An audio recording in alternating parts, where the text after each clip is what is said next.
Good morning, all of you. In today's part of the surface chemistry, we will discuss in detail about the properties of the colloid.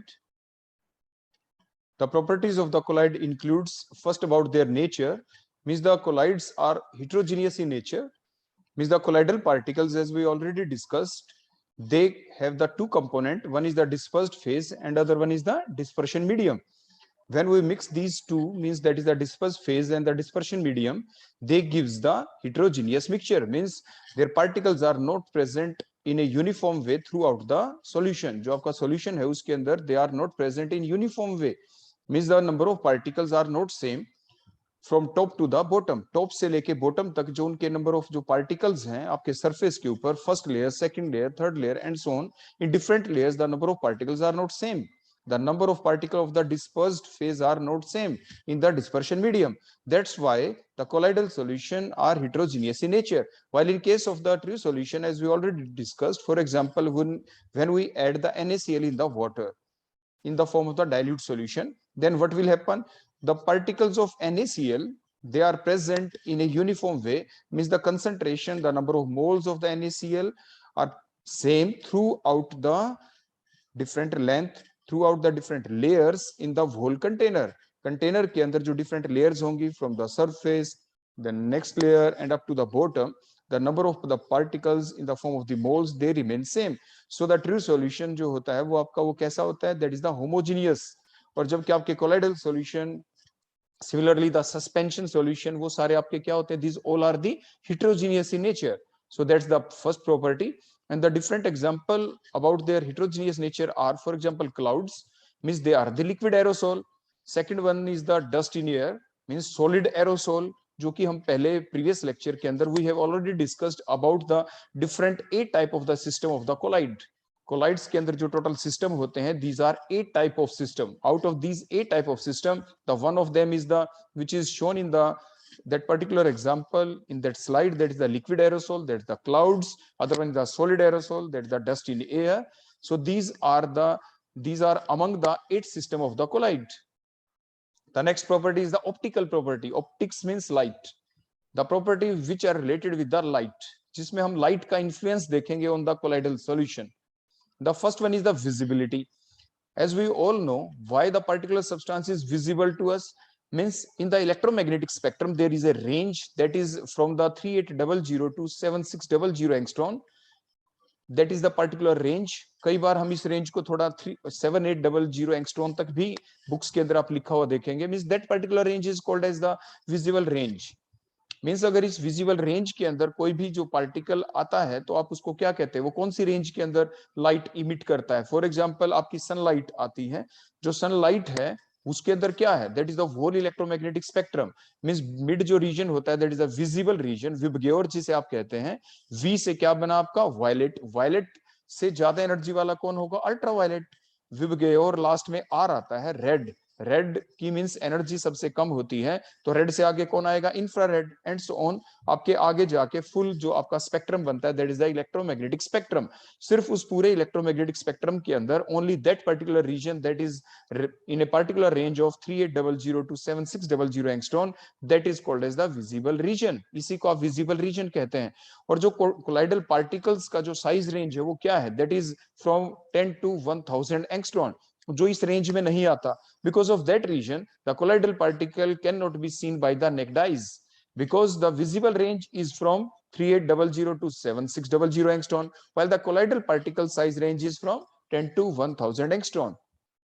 Next point is about the color. जैसे हमने अभी colour की ही बात की थी, colour भी इसी चीज से रिलेटेड है विजिबल रीजन से, तो उसकी सेम आपकी यही रीजन हो जाएगा. वो क्या होता है, फॉर एग्जाम्पल आपके सामने कोई भी, जैसे फॉर एग्जांपल ग्रीन प्लांट्स हैं, तो जो ग्रीन प्लांट के ऊपर हमें वो ग्रीन ही क्यों दिखाई दे जाते हैं, वो इसलिए ग्रीन दिखाई दे जाते हैं when the sunlight falls on the leaf. उस लीफ के ऊपर जब सनलाइट जाके स्ट्राइक करती है तो व्हाट विल हैपन, जो लीफ है वो क्या करता है, वो सारे के सारे जो डिफरेंट रेंजेस हैं आपके किसकी, आपके विजिबल रीजन के, उन सभी को क्या कर लेता है, एब्जॉर्ब।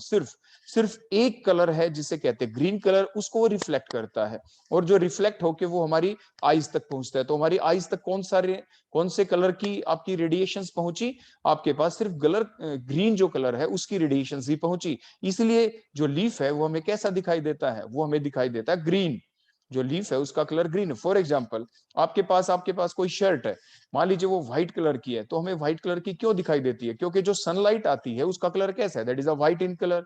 व्हाइट क्यों, क्योंकि जो that is the combination of all colours, जित सारे के सारे जो कलर्स होते हैं उनके कॉम्बिनेशन के बाद जो लाइट आती है दैट इज द व्हाइट। तो फिर क्या हुआ, वो व्हाइट क्यों है, क्योंकि क्या हुआ, जो आपका क्लॉथ है, क्लॉथ के ऊपर जब लाइट आके गिरती है, गिरने के बाद उस क्लॉथ ने क्या किया, उसने कुछ भी एब्जॉर्ब नहीं किया। उसने जो भी लाइट आई वापस यूं की यूं एज सच रिफ्लेक्ट हो गई आपकी तरफ, और आपकी तरफ जब रिफ्लेक्ट हो गई तो क्या आया, व्हाइट कलर आपको दिखाई दे जाता है। कोई कलर आपके पास ब्लैक कलर का क्लॉथ है, वो ब्लैक क्यों दिखता है, क्योंकि क्या हुआ कि जो विजिबल रीजन है, विजिबल रीजन की जितनी भी रेडिएशंस थी उस क्लॉथ ने उसको क्या कर लिया, एब्जॉर्ब कर लिया। तो जो वापस हमारी आई तक पहुंची वो विजिबल रीजन की कोई भी रेडिएशन वहां तक हमारे पास नहीं पहुंची, इसलिए वो कैसा हो गया, वो बिल्कुल ब्लैक हो गया। तो इट मीन्स आपको इन बातों का बिल्कुल ध्यान रखना है।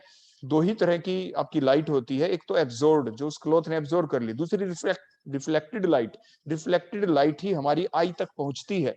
तो जो हमारी आई तक आई रिफ्लेक्ट होने के बाद वो कौन से कलर की आई, वो जो भी आपका पर्टिकुलर ऑब्जेक्ट है वो उसी कलर का हमें दिखाई दे जाता है। तो ऐसा होता क्यों है कि जो कोलाइडल पार्टिकल होते हैं, सिमिलरली जो एयर के अंदर या सॉल्यूशन के अंदर, the colloidal particles are often, जो आपके ये कलर्ड सॉल्यूशन हमें दिखता है, तो वो क्यों दिखता है उस टाइप, वो उस टाइप पे कलर दिखने का रीजन क्या हो जाता है, द कोलाइडल सॉल्यूशंस आर यानी कलर्ड किस लिए दिखते हैं, due to the scattering of light, light की स्कैटरिंग होने की वजह से। आपके जो कोलाइडल पार्टिकल्स ऐसे पार्टिकल होते हैं, जब लाइट आती है और कोलाइडल पार्टिकल से जब वो टकराती है, तो टकराने के बाद वो लाइट को स्कैटर कर देते हैं। मीन्स आप इस डायग्राम को देख सकते हो, देखो यहाँ पे आपको क्या दिख रहा है, आपको स्कैटरिंग ऑफ लाइट दिख रही है, देखो लाइट आपको दिखाई दे रही है ना, इस रूम के अंदर कोई बंदा बैठा है और लाइट को भी आप ऑब्जर्व कर पा रहे हैं। क्यों ऑब्जर्व कर पा रहे हैं, क्योंकि जो एयर है, एयर के अंदर जो डस्ट पार्टिकल्स है वो क्या है, they are of colloidal range. वो किस रेंज के हैं, कोलाइडल रेंज के हैं। तो जब लाइट आई तो आपके लाइट की स्कैटरिंग हो गई, बोलो लाइट की क्या हो गई, यहाँ पे स्कैटरिंग हो गई। तो इसीलिए हमें ये जो लाइट है इस फॉर्म में आती हुई दिखाई दे रही है, due to the scattering of the light. तो scattering and the colour of the lyophobic solution depend upon, वो किस पे डिपेंड करती है, वो डिपेंड करती है shape and the size of the colloidal particles. Means जो आपके ट्रू सॉल्यूशन है, जैसे मैंने बताया, उनके पार्टिकल्स की रेंज क्या होती है, their particle range is from 1 to 10 angstrom. जो ट्रू सॉल्यूशन के जो पार्टिकल्स होते हैं वो किस रेंज के होते हैं, 1 to 10 एंगस्ट्रॉन। और उस पार्टिकल के जो रेंज के पार्टिकल्स होते हैं 1 to 10 एंगस्ट्रॉन वाले, दे can not scatter the light, वो लाइट को स्कैटर नहीं कर सकते। और जो लाइट को स्कैटर करने वाला जो इफेक्ट होता है उसे आप टेंडल इफेक्ट कहते हैं, जो आगे अभी हम डिस्कस भी करेंगे। उसके बाद नेक्स्ट टाइप के पार्टिकल्स आ जाते हैं कोलाइडल पार्टिकल्स, वो तो हमने आपको बता ही दिया। कोलाइडल पार्टिकल्स की रेंज क्या है, 10 to 1000। तो में जब लाइट आती है तो लाइट को वो स्कैटर कर सकते हैं, उनकी एक पर्टिकुलर रेंज है। कहने का मतलब कोलाइडल जो रेंज है 10 to 1000 एंगस्ट्रॉन, उससे छोटे जो पार्टिकल हैं 10 एंगस्ट्रॉन से भी छोटे, वो कौन थे, 1 to 10 एंगस्ट्रॉन वाले, वो कौन थे, वो ट्रू सॉल्यूशन वाले पार्टिकल। वो लाइट को स्कैटर नहीं कर सकते क्योंकि उनका साइज बहुत ही छोटा हो गया। अब हम बात करते हैं उससे बड़े साइज के पार्टिकल, वो कौन है, that is the suspension particles whose size is greater than 1000 angstrom. These particles will absorb the light, means they cannot scatter the light, means they cannot show the Tyndall effect, means वो light को scatter नहीं कर सकते, इसलिए वो टेंडल effect भी show नहीं कर पाएंगे। तो जो आपका ये इफेक्ट है जिसे हम टेंडल इफेक्ट कहते हैं, that Tyndall effect can only be shown by those type of particles which have the ability to scatter the light, and such type of particles are only the colloidal particles। और वो सिर्फ colloidal particles ही हैं जो light को क्या कर सकते हैं, स्कैटर कर सकते हैं। ना तो ट्रू सॉल्यूशन के पार्टिकल स्कैटर कर सकते, ना ही सस्पेंशन वाले पार्टिकल स्कैटर कर सकते, दोनों का रीजन अलग अलग है। ट्रू सॉल्यूशन वाले पार्टिकल इसलिए स्कैटर नहीं कर सकते क्योंकि उनका साइज बहुत ही छोटा हो गया। आपके जो बड़े, तो उससे बड़े साइज के जो पार्टिकल हैं आपके सस्पेंशन पार्टिकल, वो इसलिए स्कैटर नहीं कर सकते क्योंकि वो लाइट को एब्जॉर्ब ही कर लेते हैं। लेकिन जो ये पार्टिकुलर रेंज है 10 to 1000 एंगस्ट्रॉन, ये वो पार्टिकल हुए जो लाइट को क्या कर सकते हैं, स्कैटर कर सकते हैं, and thus they can show the Tyndall effect. Next जो स्कैटरिंग ऑफ लाइट है, अब ये तो हमने क्लियर कर लिया यहां से कि only the colloidal particles can scatter the light, but now the scattering, light scattering depends upon the wavelength. जो लाइट की जो वेवलेंथ है उसके ऊपर डिपेंड करती है। मीन्स कैसे, longer the wavelength laser will be the scattering and more will be the distance through which A colour can be detected. जैसे आपने देखा होगा कि जो रेड कलर की जो लाइट यूज की जाती है ऑन द ट्रैफिक सिग्नल के ऊपर भी, जो गाड़ियां हैं, आपको इस गाड़ी के ऊपर भी दिख रहा है रेड कलर की, देखो उसके ऊपर लाइट है, क्यों? क्योंकि आप ये जानते हैं, हमने बताया था, जो विजिबल जो आपका रीजन होता है उसके अंदर क्या है, विबग्योर जिसे आप बोल रहे हैं। जैसे कई बार आप भूल जाते हैं, आप ये भूल जाए कि किसकी एनर्जी ज्यादा है किसकी कम, लेकिन एक बेसिक फैक्ट तो देखो आपको सभी को याद है ना, कि जो अल्ट्रावायलेट रेडिएशंस जो सन से अर्थ तक पहुंचती हैं, उनको पहुंचने से कौन रोकता है? दैट इज द बोलो कौन था वो? आपकी एक लेयर होती है जिसे ओजोन लेयर कहते हैं। ओजोन लेयर क्या करती है? हार्मफुल रेडिएशंस को अर्थ तक आने से रोकती है, ताकि हम ह्यूमन बींग्स को और एनिमल्स को नुकसान ना पहुंचे, क्योंकि अल्ट्रावायलेट रेडिएशंस ज्यादा एनर्जेटिक होती हैं। मींस अल्ट्रावायलेट की एनर्जी ज्यादा, तो उसी से हम ध्यान रखते हैं विबग्योर। विबग्योर का मतलब वायलेट के नजदीक अल्ट्रावायलेट, मींस वायलेट कलर की एनर्जी ज्यादा, और उससे ऑपोजिट साइड में जब चलते हैं विबग्योर आर की एनर्जी कम। तो इस टाइप से आप कभी भूलेंगे नहीं कि कैसे याद करें कि कौन से एंड की एनर्जी कम होती है, कौन से की ज्यादा। तो अल्ट्रावायलेट के बेसिस के ऊपर आप उस चीज को जरूर ध्यान रखें। मींस वायलेट की एनर्जी ज्यादा हो गई, और आपके रेड कलर की एनर्जी बोलो क्या हो गई? आपकी सबसे कम। और आप एक फार्मूला बड़ा सिंपल सा, वो तो आप जानते ही हो, वो फार्मूला बोलो आपका क्या है? वो फार्मूला है आपका E is equal to HC upon lambda. तो अगर आप इस फार्मूले के बेसिस पे देखें तो आपने क्या देखा?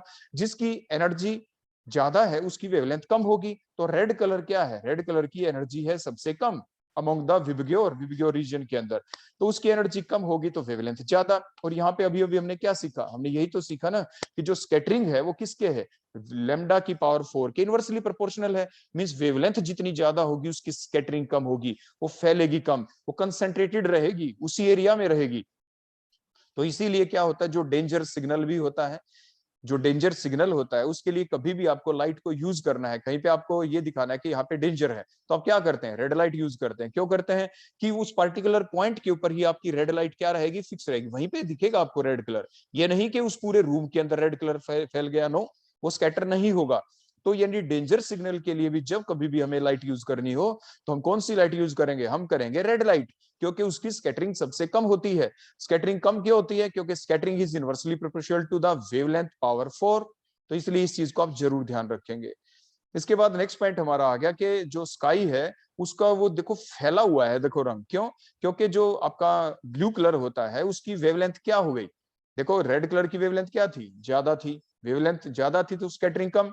लेकिन जो ब्लू कलर है उसके ऑपोजिट है, उसकी स्कैटर ज्यादा हो गई, स्कैटरिंग ज्यादा, क्योंकि इसकी वेवलेंथ कम होती है, क्योंकि ये वायलेट एंड के पास होता है ना, देखो VIBGYOR, violet, indigo, blue high energetic end की तरफ होते हैं, इनकी एनर्जी ज्यादा होती है। एनर्जी ज्यादा तो वेवलेंथ कम, और वेवलेंथ कम तो क्या होगी? स्कैटरिंग ज्यादा। इसलिए जो स्काई होता है उसका जो कलर है वो ब्लू क्यों दिखता है? उसका जो ब्लू कलर की स्कैटरिंग पावर सबसे ज्यादा होती है। तो blue colour of the sky and the sea water is due to the scattering of the light. Next हम अगला पॉइंट देख लें, जैसे ट्विंकलिंग ऑफ द स्टार, रात को आपको तारे चमकते हुए दिखाई देते हैं, बोलो ऐसा क्यों होता है? वो टिम टिम करके आपको दिखाई देते हैं, उसे ट्विंकलिंग कहते हैं। Twinkling of the star is due to the scattering of the light. Means क्या हुआ, जो जो स्टार से जब लाइट हम तक पहुंचती है तो क्या होता है बोलो? जब लाइट हमारी हमसे तो काफी दूर है, तो इसके दो रीजन बताए जाते हैं। वो क्या कि जो स्टार होते हैं हमारे नजदीक नहीं, हमसे काफी दूर हैं, they are very much far away from us. कुछ स्टार तो ऐसे हैं जिनका जो साइज होता है सन के साइज से भी बहुत बड़ा होता है, लेकिन वो हमें छोटे क्यों दिखाई देते हैं? क्योंकि वो डिस्टेंस के बेसिस के ऊपर, क्योंकि वो सन से भी ज्यादा डिस्टेंस के ऊपर है। पहला पॉइंट तो ये। दूसरा क्या, कि जब कभी भी जो लाइट आती है स्टार से, मान लीजिए हमारे आइस तक गई, तो रास्ते में बहुत ज्यादा डस्ट है, तो क्या होगा, जो डस्ट पार्टिकल है वो क्या है? वो कोलाइडल रेंज के पार्टिकल्स हैं। तो जब लाइट आएगी तो वो लाइट को क्या करेंगे? वो जो डस्ट पार्टिकल है जो रास्ते में है, हम ह्यूमन बींग्स की आईज और जो स्टार हैं उनके बीच में क्या आ गया? डस्ट आ गए। डस्ट क्या करेगी? लाइट को स्कैटर करेगी। स्कैटरिंग करेंगे तो क्या होगा? लाइट इधर उधर जाती हुई दिखाई देगी, मीन्स उसे ट्विंकलिंग कहते हैं। लाइट इधर उधर स्कैटर हो गई, मीन्स ट्विंकलिंग। हमें ये लगता है कि स्टार ट्विंकल कर रहे हैं, वास्तविकता में क्या हो रहा है, जो लाइट वहां से हम तक पहुंची उसके पहुंचने के बीच में लाइट की स्कैटरिंग हुई, and because of that reason the twinkling of the star takes place. तो रीजन हमें यही लिखना पड़ता है, the twinkling of the star is due to the scattering of the light. Next हम देखते हैं इसी के बेसिस के ऊपर जो हमारा इफेक्ट है, जो हमने पहले भी पढ़ा था पिछले लेक्चर के अंदर, that is the Tyndall effect. So what is the Tyndall effect? Tyndall effect is the effect जिसमें हम क्या करते हैं, when a beam of light is passed. देखो हमने लाइट पास की, आपको दिख रहा है, आपके पास दो सॉल्यूशन है, solution number 1 and solution number 2। जो फर्स्ट सॉल्यूशन है उसके अंदर से लाइट आपने पास की तो देखो वहां पे स्कैटरिंग हो ही नहीं रही। इट मींस उसके अंदर जो पार्टिकल्स हैं वो पार्टिकल कैसे हैं, जो लाइट को स्कैटर नहीं कर सकते। और दूसरा जो कंटेनर है आपका राइट साइड में, उसमें देखो लाइट हमें स्कैटर करती हुई दिखाई दे रही है। मींस वो ऐसे पार्टिकल हैं जो लाइट को स्कैटर कर सकते हैं, that is the colloidal solution होगा उसके अंदर। तो अब क्या हुआ, हमने लाइट पास की, बोलो कैसे की। हमने देखो एरो से दिखा, when light is passed, when the light is passed through the colloidal solution and is observed through the microscope। ऊपर से देखो हमने पर्सन दिखा रखा है, वो अपने क्या कर रहा है, उसको ऑब्जर्व कर रहा है। ऊपर माइक्रोस्कोप हमने शो कर दिया, देखो स्मॉल ट्यूब की फॉर्म के अंदर, इन्हें शॉर्ट फॉर्म ऐसे ही रिप्रेजेंट हम करेंगे।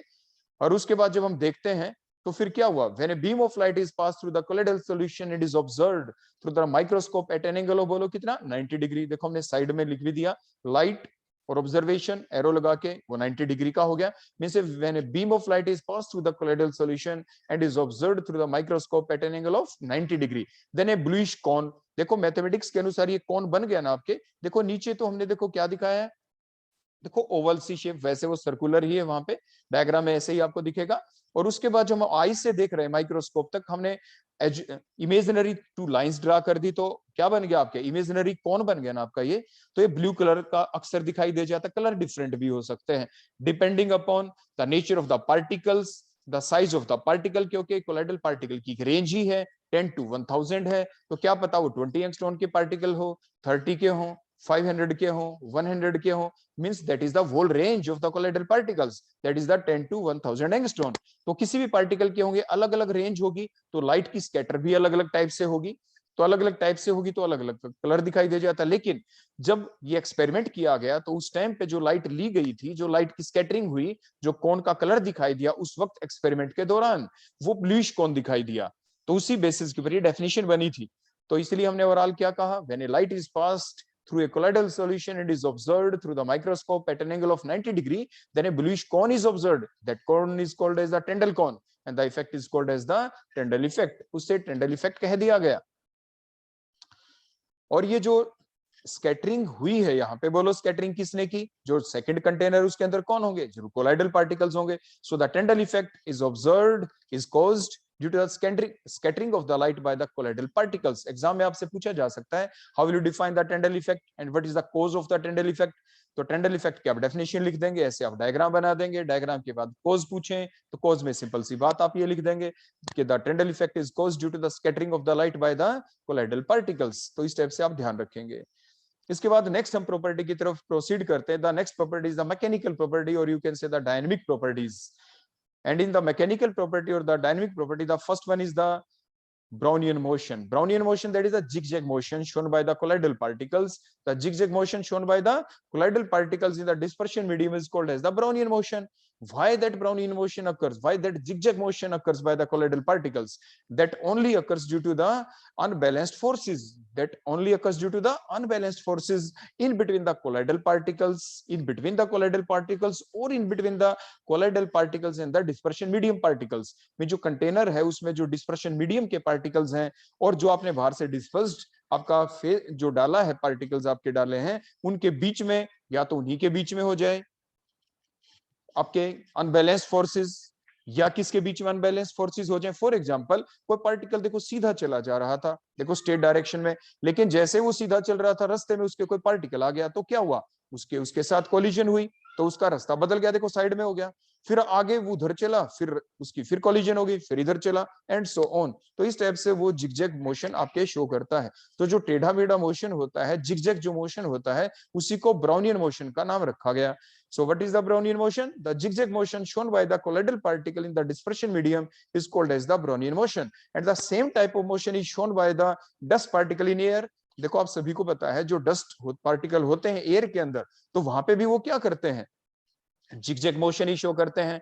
एयर पार्टिकल, इवन जो गैसेस पार्टिकल होते हैं आपके एयर के अंदर, डिफरेंट ऑक्सीजन गैस के मॉलिक्यूल है, नाइट्रोजन गैस के मॉलिक्यूल है, वो क्या बिल्कुल स्ट्रेट डायरेक्शन में चलते हैं? No, they always shows the zigzag motion। तो means gaseous particle in air also shows the zigzag motion। और why the zigzag motion takes place? That only occurs due to the unbalanced forces in between these particles। air के अंदर gaseous particle के बीच में unbalanced forces हो जाती हैं, तो that is the cause of the Brownian motion। तो एग्जाम में आपसे पूछा जा सकता है, how will you define the Brownian motion? What is the cause of the Brownian motion. तो इस टाइप से आप उसकी एक्सप्लेनेशन दे देते हैं। तो ये थी आपकी first property which come under the heading of the mechanical properties of the colloid और the dynamic property of the colloid. The next one is the filterability, filter करना। ये तो बड़ी कॉमन बात थी, हमने स्टार्ट में ड्यूरिंग द डेफिनेशन भी उसको रीड आउट किया था। क्या देखा था हमने, the colloidal particle can pass through the filter paper but can not be pass through the semi permeable membrane. इस बात को समझाने के लिए आपने ध्यान दिया होगा, हमने एक बड़ा सुटेबल अच्छा एग्जांपल लिया था। वो एग्जांपल बोलो किस चीज का था, कि ब्लड वेसल्स थे। आपने ध्यान दिया होगा पिछले लेक्चर के अंदर, ब्लड वेसल्स के अंदर से blood is flowing, the blood is flowing through the blood vessels, but the blood containing hemoglobin which are the colloidal particles can never comes out from the blood vessels। वो blood vessels के बाहर कभी निकल के नहीं आते। क्यों निकल के नहीं आते, क्योंकि जो blood vessels हैं उनका नेचर कैसा है, वो तो है सेमी परमीबल मेम्ब्रेन। और जो आपके पार्टिकल्स हैं हीमोग्लोबिन के पार्टिकल्स, वो कैसे थे, वो हीमोग्लोबिन जो है वो एक कोलाइड है, वो आपका लायोफोबिक कोलाइड है। तो जो लायोफोबिक कोलाइड के पार्टिकल्स हैं वो सेमी परमीबल मेम्ब्रेन के थ्रू पास नहीं होते। तो इस बात को याद रखने के लिए, ताकि आप कभी भूले नहीं, आप हमेशा ही एग्जांपल ध्यान रखें। कौन सा, ब्लड वेसल्स वाला, कि ब्लड वेसल्स होती है उसमें ब्लड फ्लो करता है, और ब्लड वेसल्स का नेचर ध्यान रखें कि उसका सेमी परमीबल नेचर होता है। और ये ध्यान रखें कि ब्लड के अंदर जो हीमोग्लोबिन होता है वो आपके एक लायोफोबिक कोलाइड है, वो एक कोलाइड है, और वो पार्टिकल फिर पास नहीं होते। सभी जानते हैं, नहीं तो सारा ना हीमोग्लोबिन ब्लड वेसल से बाहर आ जाता, तो वो ब्लड के अंदर ही रहता है। तो इट मींस वो बाहर नहीं आ पाता, सेमी परमीबल मेम्ब्रेन के थ्रू पास नहीं होता। तो इसी बात को ध्यान में रखते हम इस बात को कभी भूलेंगे नहीं कि the colloidal particles can not be pass through the semi permeable membrane and they can pass only through the filter paper. वो सिर्फ फिल्टर पेपर के थ्रू ही पास हो सकते हैं। नेक्स्ट हम ले लेते हैं अपनी अगली टाइप की प्रॉपर्टी, जिन्हें कहते हैं कोलिगेटिव प्रॉपर्टीज। आपने पहले ही पढ़ा है जो कोलिगेटिव जो प्रॉपर्टीज होती है वो कौन होती है, सॉल्यूशन के चैप्टर में हम पढ़ चुके होते हैं कि the colligative properties are those properties which depends upon the number of moles. आमतौर पे तो हम यूज करते हैं number of mole of solute, और लेकिन हम बिल्कुल करेक्ट कहना चाहें, मान लीजिए कभी ऑब्जेक्टिव में आपका क्वेश्चन आ गया what are the colligative properties, option लिखिए आ जाए कि the colligative properties are those property which depends upon number 1 number of mole of solute, second option number of mole of solvent, third option आ जाए number of mole of both solvent and solute. तो आप तीसरी option पे tick करेंगे, means the colligative properties are those property which depend upon the both number of mole of solute and the solvent. फिर आप ऐसे कुछ ये सोच रहे होंगे कि अक्सर हमने तो ऐसा हम पढ़ते हैं, आमतौर पे पढ़ते हैं क्या, कि the colligative properties are those which depend upon the number of moles of solute. देखो ऐसा हम क्यों पढ़ते हैं, उसका रीजन भी है। आमतौर पे हम क्या करते हैं कि जब हम सॉल्यूशन बना रहे होते हैं, आपने ध्यान दिया होगा, if you have the different containers, container 1 container 2 container 3, तो आप क्या करते हो, तीनों के तीनों कंटेनर में आप क्या कर लेते हैं, आप सबसे पहले उसमें सॉल्वेंट मान लीजिए आपने डाल के रख लिया। मान लीजिए आपने तीनों कंटेनर के अंदर 1000 ml सॉल्यूशन ले लिया, 1000 ml सॉरी वाटर ले लिया आपने, 1000 ml water, 1000 ml water, 1000 ml water, means आपने सॉल्वेंट को तो फिक्स कर दिया ना। फिर आपने क्या डाला, पहले कंटेनर के अंदर आपने डाला 1 mole of solute, second container में डाला 2 moles of solute, third container में डाला 3 मोल्स ऑफ सॉल्यूट। तो इट मींस आपने चेंज किसकी वैल्यू की है, आपने चेंज की है सिर्फ किसकी, number of mole of solute. तो means number of mole of solute को जैसे ही आप चेंज करते हैं तो क्या होगा, जो प्रॉपर्टीज है डिफरेंट, जो कोलिगेटिव प्रॉपर्टीज होती है फॉर जो मेनली हम पढ़ते हैं, कौन कौन सी होती हैं। फॉर एग्जांपल आपकी पहली प्रॉपर्टी जैसे relative longitude of vapour pressure, second जैसे ऑस्मोटिक प्रेशर, एक आपकी बॉइलिंग पॉइंट, लेकिन बॉइलिंग पॉइंट आपकी कोलिगेटिव प्रॉपर्टी नहीं, बोलो कौन, elevation in boiling point, third कौन, डिप्रेशन इन फ्रीजिंग पॉइंट। जो ये चार प्रॉपर्टी होती है आपकी, चार प्रॉपर्टी बोलो कौन कौन सी होती है, relative lowering of vapour pressure number 1, number 2 osmotic pressure, number 3 बोलो कौन होती है, elevation in boiling point, boiling point का बढ़ना, थर्ड क्या होती है बोलो, थर्ड होती है आपकी depression in freezing point. Means ये सारी की सारी आपकी कोलिगेटिव प्रॉपर्टी होती हैं। तो ये किस पे डिपेंड करती हैं, इस पर्टिकुलर केस में जो मैंने बताया आप ऐसे ही ध्यान रखते हैं, number of mole of solute पे डिपेंड करती हैं। क्यों, क्योंकि आपने number of mole of solvent तो आपने सेम कर दिया, हम रिवर्स भी तो कर सकते थे। बोलो क्या रिवर्स हम कर सकते थे, हम ऐसा कर सकते हैं कि 3 कंटेनर ले लो, तीनों के अंदर आपने क्या किया, 1 मोल 1 मोल 1 मोल आपने सोल्यूट का डाल दिया। अब ऊपर से आपने वाटर अलग अलग ले लिया, पहले कंटेनर में आपने क्या डाला 100 ml वाटर, सेकंड में क्या डाला 200 ml वाटर, थर्ड में आपने क्या डाला 300 ml वाटर। तो सॉल्यूशन तो अभी डिफरेंट हो गए। अब कोलिगेटिव प्रॉपर्टी अब किस पे डिपेंड करेगी? Now depend upon the number of mole of solvent. तो आप यानी कभी भी ऐसा नहीं कहेंगे कि colligative property are those which depend upon the number of mole of solute. आप हमेशा ही ये बात याद रखेंगे कि colligative properties are those which depend upon both number of mole of solute and number of mole of solvent. तो ये तो हो गया बेसिक कोलिगेटिव प्रॉपर्टी की। अब हम अपने पॉइंट के ऊपर कंसंट्रेट करते हैं दोबारा से। प्रॉपर्टीज ऑफ कोलाइड हम पढ़ रहे थे। मींस द जो कोलिगेटिव प्रॉपर्टी होती है क्या होती है? द कोलिगेटिव प्रॉपर्टी जो कोलाइडल पार्टिकल्स होते हैं, व्हाट आर दीज? ये कैसे बने? ये कैसे बने थे? जो आपके क्रिस्टलाइड, जब हमने डेफिनेशन पढ़ी थी कि कोलाइडल पार्टिकल 3 टाइप के होते हैं, क्लासिफिकेशन के दौरान हमने आपको बताया था। वो क्या? Point number 1, multimolecular colloid. तो क्या थे मल्टीमोलिकुलर कोलाइड? मल्टीमोलिकुलर कोलाइड में आपने यही तो पढ़ा था ना कि आपके छोटे छोटे जो पार्टिकल्स होते हैं वो कंबाइन कर गए, कंबाइन करके अब जो 1 to 10 एंगस्ट्रॉन साइज के पार्टिकल थे, कंबाइन करके वो किस रेंज में आ गए? 10 to 1000 एंगस्ट्रॉन की रेंज में वो आ गए। अब हम उन पार्टिकल को क्या कहेंगे? क्योंकि उनका साइज अब 10 to 1000 एंगस्ट्रॉन के बीच में हो गया, अब आप उनको कहेंगे they are the colloidal particles. Means the colloidal particles are the aggregate of the many smaller particles. ऐसे बनते हैं, इसलिए हम कह सकते हैं the number of the particle in the solution are क्या हो गए? बोलो, कम हो गए। इसलिए they show the colligative property to the lesser extent, यानी लेसर एक्सटेंट तक वो शो करते हैं। नेक्स्ट पॉइंट हम ले लेते हैं डिफ्यूजन। डिफ्यूजन का मतलब क्या होता है? विदाउट एनी बैरियर पार्टिकल का एक पॉइंट से दूसरे पॉइंट की तरफ जाना। हम ये पहले से जानते हैं, the movement of the particles from their higher concentration to their lower concentration. जैसे गैसेस पार्टिकल के बारे में आपने सुना है। फॉर एग्जांपल, आपने एक रूम के अंदर जो सेंट होती है, SCENT सेंट की बोतल आपने खोल दी, ओपन कर दी, तो क्या होगा? क्योंकि वहां पे तो कंसंट्रेटेड अमाउंट में है सेंट। फिर आपने जब उसको ओपन किया तो जो उसके फ्यूम्स थे वो निकल के पूरे रूम में चले गए। क्यों चले गए? रूम के अंदर उस सेंट के पार्टिकल्स तो है नहीं। अब वो हायर कंसंट्रेशन से लोअर कंसंट्रेशन गए विदाउट एनी बैरियर, बीच में कोई मेम्ब्रेन नहीं है। तो ये सिंपल जो डेफिनेशन होती है, that is about the diffusion, the movement of the particle from their higher concentration to their lower concentration, simply called as the diffusion. क्योंकि आपके आमतौर पे इस प्रॉपर्टी को हम स्टडी करते हैं गैसेस के फॉर्म में, लेकिन लिक्विड के अंदर भी हम इस प्रॉपर्टी को स्टडी कर लेते हैं, but to the smaller extent. कम स्टडी करते हैं, गैसेस के अंदर इस प्रॉपर्टी को ज्यादा स्टडी किया जाता है। Means due to the heavier mass of the colloidal particle the rate of diffusion will be slow. जो पार्टिकल ज्यादा भारी हैं उनका डिफ्यूजन कम होगा, उनकी मूवमेंट कम होगी, और जो पार्टिकल हल्के होते हैं वो डिफ्यूजन को ज्यादा शो करते हैं। इट मींस आपसे पूछा जाए कि कोलाइडल पार्टिकल का डिफ्यूजन ज्यादा होगा, वो पार्टिकल ज्यादा डिफ्यूजन शो करेंगे, या गैसेस पार्टिकल? तो सीधी सी बात है, गैसेस पार्टिकल हल्के होते हैं, वो डिफ्यूजन ज्यादा शो करेंगे। गैसेस पार्टिकल के बीच में हिंड्रेंस नहीं है, उनके बीच में फोर्स ऑफ अट्रैक्शन कम है, they are more free to move, तो इसलिए उनका डिफ्यूजन ज्यादा होगा as compare to in the liquid state, जो सॉल्यूशन उसके अंदर। क्योंकि अब उनके बीच में, पार्टिकल के बीच में अट्रैक्शन थोड़ी बढ़ चुकी है, लेकिन उनकी डिफ्यूजन फिर भी कुछ हो सकता है। सॉलिड के केस में तो पार्टिकल्स के बीच में very strong force of attraction, particle एक दूसरे के बहुत ज्यादा नजदीक हैं, तो इसलिए they are less free to move. It means less क्या, वो तो फ्री है ही नहीं, तो इसलिए उनके अंदर डिफ्यूजन तो होगा ही नहीं।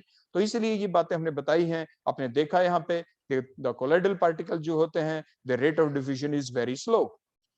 Next about the sedimentation. Sedimentation का मतलब होता है बैठना। जैसे आपने देखा होगा कि आपके पास जैसे मिट्टी है एक कंटेनर के अंदर, तो क्या होगा? थोड़ी देर में जो पार्टिकल है धीरे धीरे अगर आप उस पानी को रख के चले जाएं, they will get settle down in the bottom. क्योंकि वो धीरे धीरे आपकी जो ग्रेविटेशनल फोर्स है उसकी वजह से वो तो सेटल डाउन हो जाएंगे। क्यों हो जाएंगे? क्योंकि जो सेटलिंग होने की जो प्रॉपर्टी है वो वही होते हैं क्योंकि जिनके ऊपर ग्रेविटेशनल फोर्स का इफेक्ट हो। वो कौन है? वो यही पार्टिकल आपके 10 to 1000 एक्सट्रॉन वाला या इससे भी भारी जो सस्पेंशन होते हैं। मींस कोलाइडल पार्टिकल्स और जो सस्पेंशन पार्टिकल हैं, क्योंकि their mass is slightly greater than that of the crystalloid particles, means they come under the आपके फोर्स ऑफ अट्रैक्शन। किसके, कौन अटैक करेगा इसके ऊपर? कौन इसके ऊपर किसके इन्फ्लुएंस में रहेंगे? Gravitational force. इसलिए ग्रेविटेशनल फोर्स का इनके ऊपर इफेक्ट रहेगा और वो धीरे धीरे सेटल डाउन हो जाएंगे the bottom. Means the settling of the colloidal particles under the influence of the gravitational और द सेंट्रीफ्यूगल और the electric field is called as the sedimentation. तो नेचुरल जो प्रोसेस है वो तो ग्रेविटेशनल फोर्स आ गया। सेंट्रीफ्यूगल मशीन आती है। सेंट्रीफ्यूगल मशीन क्या होती है? एक ऐसी मशीन होती है जिसमें हम क्या करते हैं, हम टेस्ट ट्यूब के अंदर एक सॉल्यूशन लेते हैं और उसके अंदर कोलाइडल पार्टिकल्स थे, हम उनको सुपर फास्ट देखो ऐसे रिवॉल्व करते हैं, ऐसे गोल गोल, देखो ऐसे बिल्कुल गोल गोल गोल गोल गोल गोल, और उसको आप ऐसे फास्ट करेंगे तो क्या होगा? जब ऐसे फास्ट करते हैं तो धीरे धीरे जो पार्टिकल होते हैं वो आपके नीचे धीरे क्या हो जाते हैं? बोलो, सेटल डाउन होने शुरू हो जाते हैं। ऐसा आप एनालिटिकल एनालिसिस के दौरान भी करते हैं, ऐसा हम लेबोरेटरी के अंदर भी करते हैं। जब आप आमतौर पे जो आपकी एनालिसिस होती है एसिड और बेसिक रेडिकल की, जब आप एनालिसिस करेंगे लेबोरेटरी के अंदर, उसके दौरान क्या करते हैं, हमें मान लीजिए प्रेस प्लेट को अलग करना है, सॉल्यूशन है लेकिन वो थोड़े झूल रहे थे पार्टिकल सॉल्यूशन में, टेस्ट ट्यूब में, हम चाहते हैं कि आपका सॉल्वेंट अलग हो जाए जो ऊपर था, और जो पार्टिकल को हम नीचे सेटल डाउन करते हैं। Under that case we must have to use the centrifugation machine. जो सेंट्रीफ्यूगेशन मशीन होती है उसके अंदर जो रोटेशन कितनी फास्ट करवानी है, उसके ऊपर एक स्विच होता है, उसको हम डिपेंड करता है कि हम उसको कितना फास्ट चलाएं, क्योंकि हमें तो उसको सेटल डाउन करवाना है। तो उसके बाद हम क्या करते हैं, हम उसकी डिकेंटेशन कर देते हैं, क्योंकि सॉल्वेंट ऊपर हो गया और वो पार्टिकल नीचे सेटल डाउन हो गए, जो प्रेस प्लेट थे वो नीचे सेटल डाउन हो गए। तो इस टाइप से उसको कहते हैं सेंट्रीफ्यूगेशन। या दूसरा इलेक्ट्रिक फील्ड लगाना, मींस इलेक्ट्रिक फील्ड का मतलब बाहर से आपने बैटरी ऐड कर दी, बैटरी ऐड करने से क्या होंगे, जो कोलाइडल पार्टिकल्स हैं, जैसे हमने पीछे आपको बताया था, कोलायोफोबिक जो होते हैं दो टाइप के होते हैं, उनके ऊपर पॉजिटिव चार्ज भी हो सकता है, उनके ऊपर नेगेटिव चार्ज भी हो सकता है। तो under the influence of the electric field क्या होगा, they get attracted towards the particular electrodes, positive और नेगेटिव इलेक्ट्रोड की तरफ आपके वो मूव कर जाएंगे और वो वहां पे जाके सेटल डाउन हो जाएंगे। मींस सेटल डाउन करने के लिए एक तो natural condition means under the gravitational force, second centrifugation machine को आप यूज कर सकते हैं, तीसरा आप इलेक्ट्रिक फील्ड को यूज कर सकते हैं। मींस कोई भी मैनर आप यूज करें, the settling of the colloidal particles under the influence of the either the gravitational force or the centrifugation machine or by the electric field is called as the sedimentation, उसे आप sedimentation कह देते हैं। Next one is the viscosity. आमतौर पे कहे तो जो गाढ़ापन होता है उसे विस्कस कहते हैं, मोर विस्कस। जैसे honey is more viscous than simple water, वो ज्यादा गाढ़ा होता है, वो तो हम जानते ही हैं केमिस्ट्री की भाषा में, जब हम कहें कि because the extent of hydrogen bonding in the honey particle के बीच में जो एक्सटेंट ऑफ हाइड्रोजन बॉन्डिंग वो बहुत ज्यादा है, तो more the attraction the particle will come more closer to each other, more closer means more viscosity, more viscous liquid, if they come much more closer तो फाइनली वो solid ही हो जाते हैं। क्योंकि जो हम डिस्टिंग्विश करते हैं सॉलिड, लिक्विड और गैस को किसके बेसिस के ऊपर करते हैं, फोर्स ऑफ अट्रैक्शन के बेसिस के ऊपर, कि जो पार्टिकल्स है वो एक दूसरे के मान लीजिए बहुत ज्यादा दूर है, देखो इतने दूर है, काफी दूर है, तो वो कौन है, वो गैसेस पार्टिकल। अगर देखो थोड़े नजदीक आ गए तो लिक्विड पार्टिकल, और भी बिल्कुल नजदीक आ गए, फोर्स ऑफ अट्रैक्शन बहुत ज्यादा है, तो कौन हो गए, वो सॉलिड है। तो on the basis of the gap between them, on the basis of the force of attraction between them, हम उनको कहते हैं कि विस्कोसिटी कम है या ज्यादा, मींस कौन ज्यादा फ्री है टू मूव। तो कौन से पार्टिकल सबसे ज्यादा होंगे फ्री टू मूव, वो आपके गैसेस पार्टिकल हैं, क्योंकि काफी दूर हैं, उनके बीच में फोर्स ऑफ अट्रैक्शन सबसे कम है, तो so they are more free to move, means they are less viscous, means gases की विस्कोसिटी सबसे कम होती है, उनसे थोड़ी ज्यादा विस्कोसिटी जो पार्टिकल थोड़े और नजदीक आ गए वो लिक्विड के पार्टिकल्स होते हैं, जो बिल्कुल ही नजदीक आ गए सॉलिड हैं उनकी विस्कोसिटी तो इससे ज्यादा है, मींस वो मूव ही नहीं कर सकते।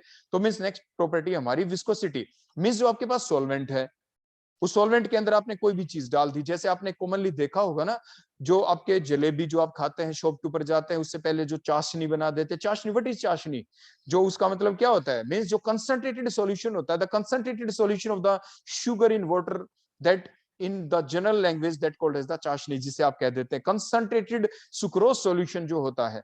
तो वो क्या होता है, जैसे आपके पास वाटर था वो तो आपके उसकी विस्कोसिटी कम थी, बिल्कुल पतला था वो तो उसकी विस्कोसिटी कम है, ऐसे उसमें आपने शुगर डाली, शेक किया, शुगर देखो उसमें आपकी सोल्यूबल हो गई, और शुगर डाली और शुगर डाली और शुगर डाली, फिर आपने देखा जो सोल्युबिलिटी है वो इतनी ही थी कि उसमें और शुगर आपकी मिक्सअप होनी बंद हो गई।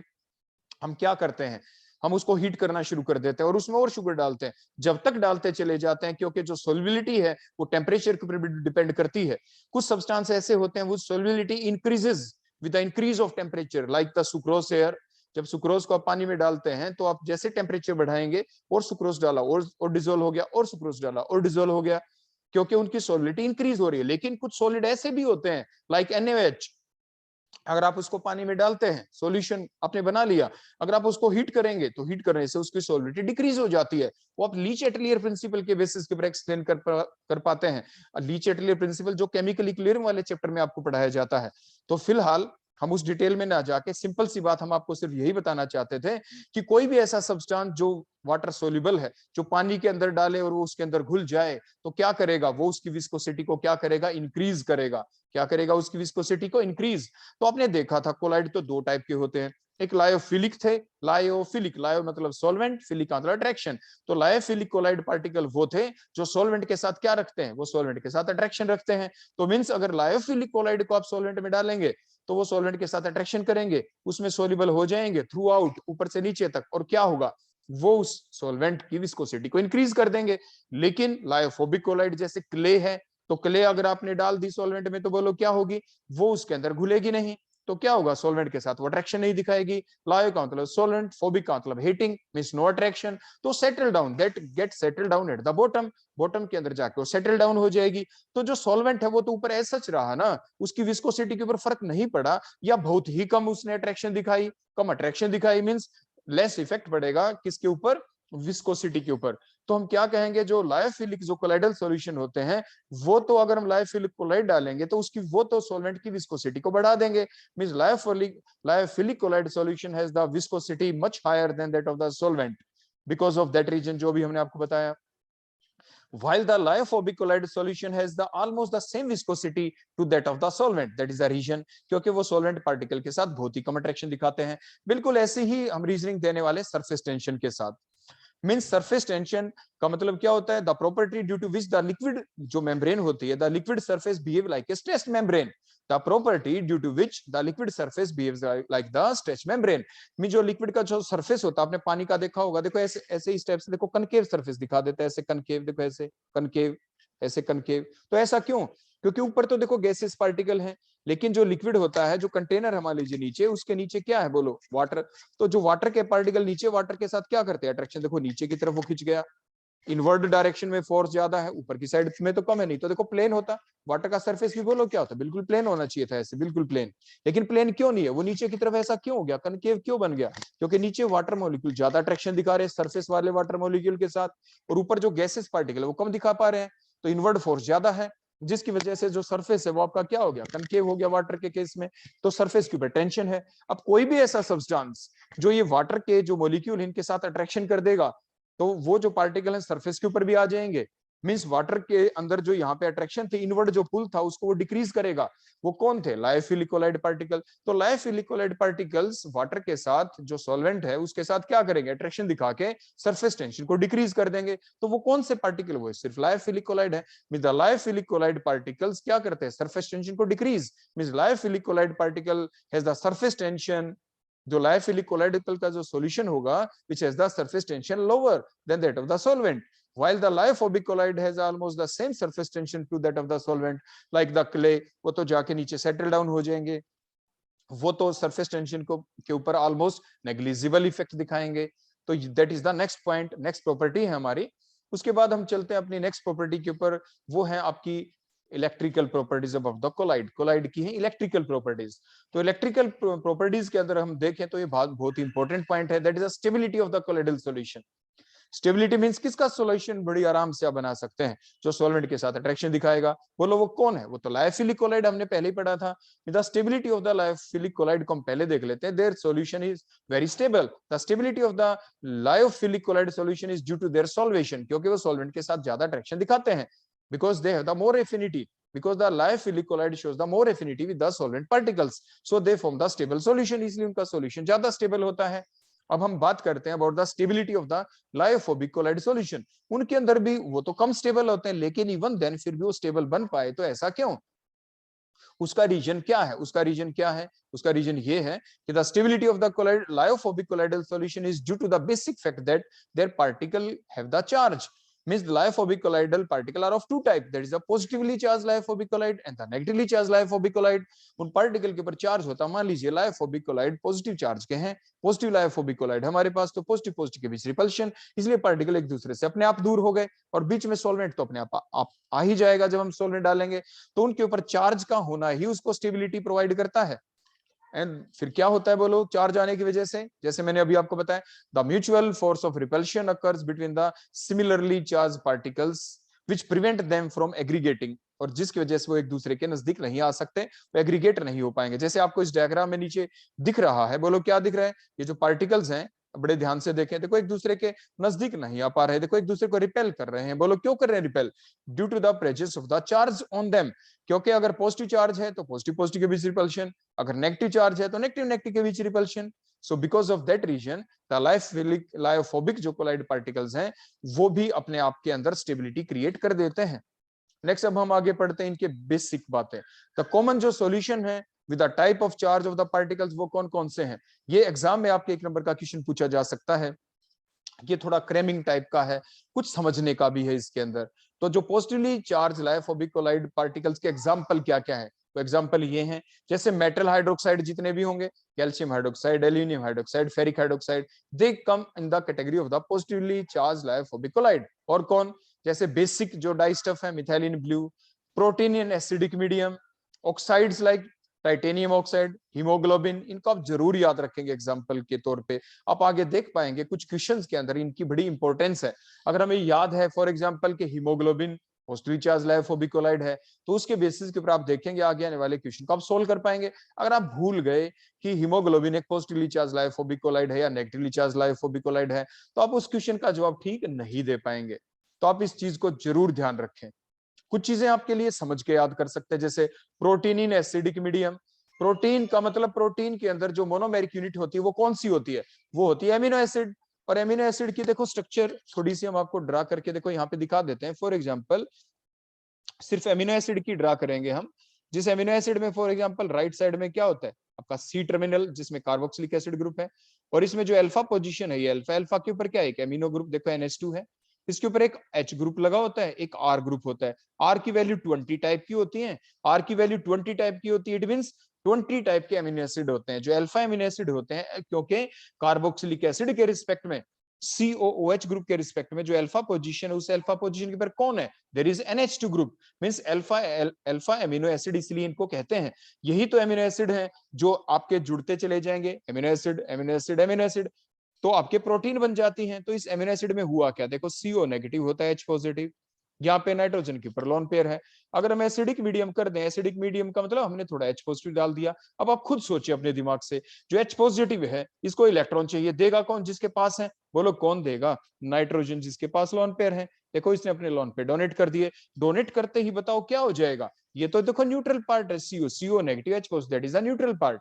अब जो नाइट्रोजन है NH2 वाला, क्योंकि उसने अपने लोन पेयर दे दिए H पॉजिटिव को, लोन पेयर देने का मतलब कोऑर्डिनेट बॉन्ड बन गया आपके, क्योंकि अनइक्वल शेयरिंग हुई है यहाँ पे नाइट्रोजन और H पॉजिटिव के बीच में, तो nitrogen atom will acquire the positive charge. तो ओवरऑल जो अमीनो एसिड है वो कैसा हो जाएगा? Positively charge. वही तो हमने बताया ना, पॉजिटिवली चार्ज लायोफोबिक पार्टिकल्स बन जाएंगे। मींस अगर हम एसिडिक मीडियम रखते हैं, प्रोटीन्स इन एसिडिक मीडियम, तो बोलो क्या बनेगा? एक पॉजिटिवली चार्ज लायोफोबिक कोलाइड आपका बन जाता है। तो इस चीज को आप जरूर ध्यान रखेंगे। ऐसे अगर बेसिक मीडियम करेंगे तो रिवर्स बोलो क्या बन जाएगा आपका? नेगेटिवली चार्ज लायोफोबिक कोलाइड, जो अभी हम देखने वाले हैं। जैसे metals, copper, gold, silver solution, metal sulphide like aluminium sulphide, antimony sulphide, cadmium sulphide. उसके बाद जैसे अभी देखो आप देख पा रहे हैं प्रोटीन्स इन बेसिक मीडियम, या स्टार्च सॉल्यूशन, या आपके जेलेटिन, या क्ले, चारकोल, सिलिसिलिक एसिड, यानी ये आपको याद रखने example, they come in the category of the negatively charge lyophobic colloid. उसके बाद देखो फिर वही चीज देखो हम आपको जो समझाने की है देखो वो तो फिर से बता देते हैं। जैसे फॉर एग्जांपल एमिनो एसिड को हम ले ले, इधर आपका क्या था बोलो? COO नेगेटिव और H पॉजिटिव, देखो ओवरऑल तो न्यूट्रल ही है ये। यहाँ पे बोलो क्या है आपका? NH2 है।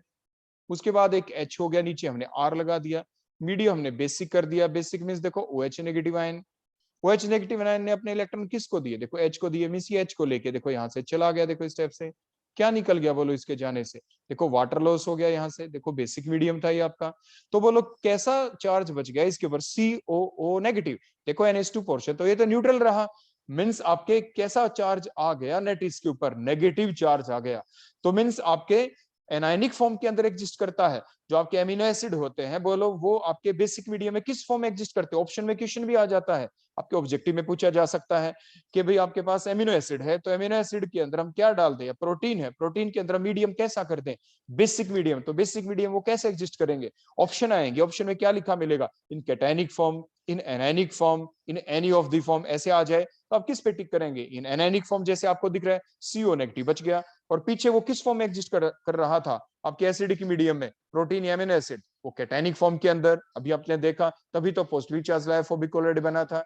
तो means protein in acidic medium cationic form में एग्जिस्ट करता है, तो come in the category of positively charge lyophobic colloid. Amino acid और जो प्रोटीन्स हैं वो आपके बेसिक मीडियम में एनायनिक फॉर्म में एग्जिस्ट करते हैं, so they come in the category of the negatively charge lyophobic colloid. तो इस चीज को आप थोड़ा देखो, जो समझने की बात थी वो हमने आपको बता दी, लेकिन जैसे क्ले है, यानी कुछ चीजों को आप देखो ध्यान जरूर रखेंगे क्योंकि ये आपके क्वेश्चन आ सकते हैं एग्जाम के अंदर।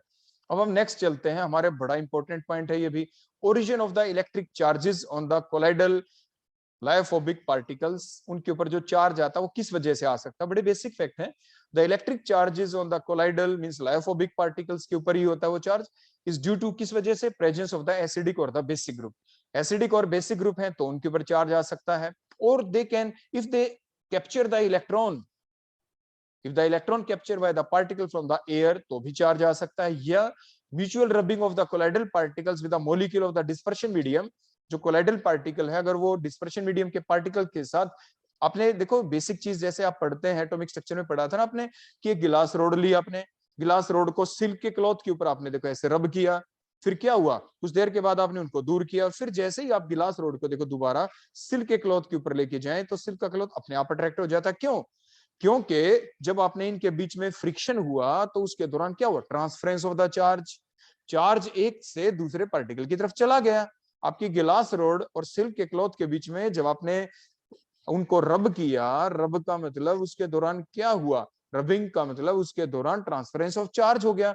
उसी के दौरान उसी प्रोसेस से तो देखो आपने पढ़ा होगा ना एटॉमिक स्ट्रक्चर वाले चैप्टर में, कि हमने कैसे प्रूव किया था कि जो एटम होता है दे हैव द चार्ज पार्टिकल, हमें नहीं पता एटम तो न्यूट्रल होता है, लेकिन कैसे प्रूव किया गया, तो रबिंग एक्सपेरिमेंट भी तो था जिसके द्वारा ये प्रूव किया गया था कि एटम के अंदर चार्ज है।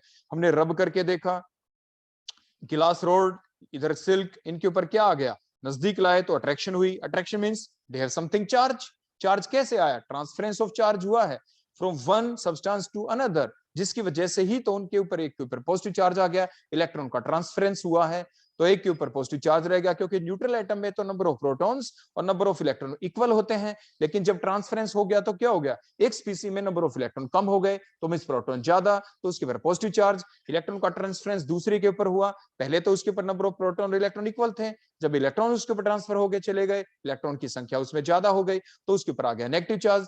When these two substance now come closer to each other there occurs the something attraction. आ गई अब आपको बात समझ में? तो ये हमारा थर्ड पॉइंट था कि जब कब ये चार्ज कैसे भी डेवलप हो सकता है by the mutual rubbing of the colloidal particles with the molecule of the dispersion medium, तब भी चार्ज डेवलप हो सकता है। तो ये था हमारा पॉइंट के जो इलेक्ट्रिक चार्ज जो डेवलप होता है लायोफोबिक कोलाइड पार्टिकल्स के ऊपर वो कैसे हो सकता है। So these are the different reasons due to which the charge can be developed on the colloidal particles, on the lyophobic colloidal particles. Next, the solution particles acquires the positive or the negative charge by the preferential absorption adsorption, preferential adsorption शब्द लिखेंगे आप यहाँ पे absorption की बजाय, आप इस चीज को यानी करेक्ट कर सकते हैं, adsorption of the positive or the negatively charged ions from the dispersion medium। ये बड़ा ही इंपॉर्टेंट पॉइंट है, फोर्थ पॉइंट, इसके बेसिस के ऊपर आपके ढेर सारे क्वेश्चन भी बन जाते हैं, वो क्या क्या आएंगे वो भी आप देख पाएंगे। ऑन द बेसिस ऑफ एक थ्योरी भी आपकी आ जाती है that called the Helmholtz theory of electrical double layer for the origin of the charge. देखो उसमें होता क्या है, according to that particular theory, इस पर्टिकुलर थ्योरी के अनुसार होता क्या है, देखो एक एग्जांपल हम ले रहे हैं।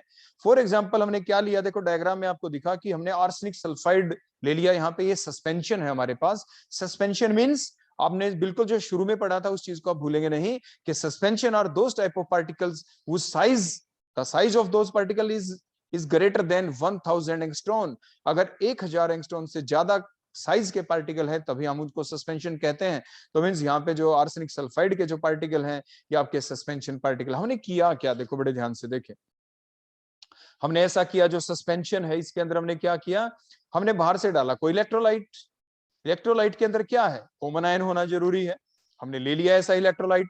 फॉर एग्जांपल आर्सेनिक सल्फाइड में सल्फाइड है, H2S के अंदर भी सल्फाइड आयन है, वो हमने डाला। उसके बाद हुआ क्या, देखो बड़े ध्यान से देखो क्या हुआ, when the freshly prepared arsenic sulphide is peptized with, peptized अभी हम बताते हैं इसकी सेंस क्या, is peptized with H2S means हमने ये डाल दिया, डालने से क्या हुआ, जो कॉमन आयन थे उनकी एडजॉर्प्शन हो गई, देखो सरफेस के ऊपर, देखो sulphide sulphide sulphide sulphide sulphide इस टाइप से। तो मींस उससे क्या हुआ, उसके बाद आपके देखो नेगेटिव चार्ज हो गया इनके ऊपर डेवलप, नेगेटिव चार्ज हो गया तो डेवलप उससे क्या होगा, बोले एक नेगेटिवली चार्ज लायोफोबिक कोलाइड बन जाएगा। क्या बन जाएगा बोलो, नेगेटिव चार्ज लायोफोबिक कोलाइड बन जाएगा। ओवरऑल देखो आपके दिमाग में कुछ एक के कुछ कंफ्यूजन आ गया होगा, वो थोड़ा देखो मैं क्लियर करता हूँ, बड़े ध्यान से देखना आप जो मैं करने जा रहा हूँ। हमारे पास वास्तविकता में क्या था, देखो ऐसे था AS2S3 का एक पार्टिकल, ऐसे ही AS2S3 का देखो ये सेकंड पार्टिकल, ऐसे ही ये था सेकंड जो हम दिखा रहे हैं यहाँ पे, देखो नेक्स्ट AS2S3 आर्सेनिक सल्फाइड का देखो थर्ड पार्टिकल, और देखो इन तीन पार्टिकल के बाहर देखो मैंने सर्कल लगा दिया, देखो ऐसे, देखो ऐसे सर्कल, ऐसे ये जो सर्कल लगा के जो पार्टिकल बना है ना, यही है आपका पार्टिकल ग्रेटर देन 1000 एंगस्ट्रॉन का। इसी को आप कह रहे हैं सस्पेंशन।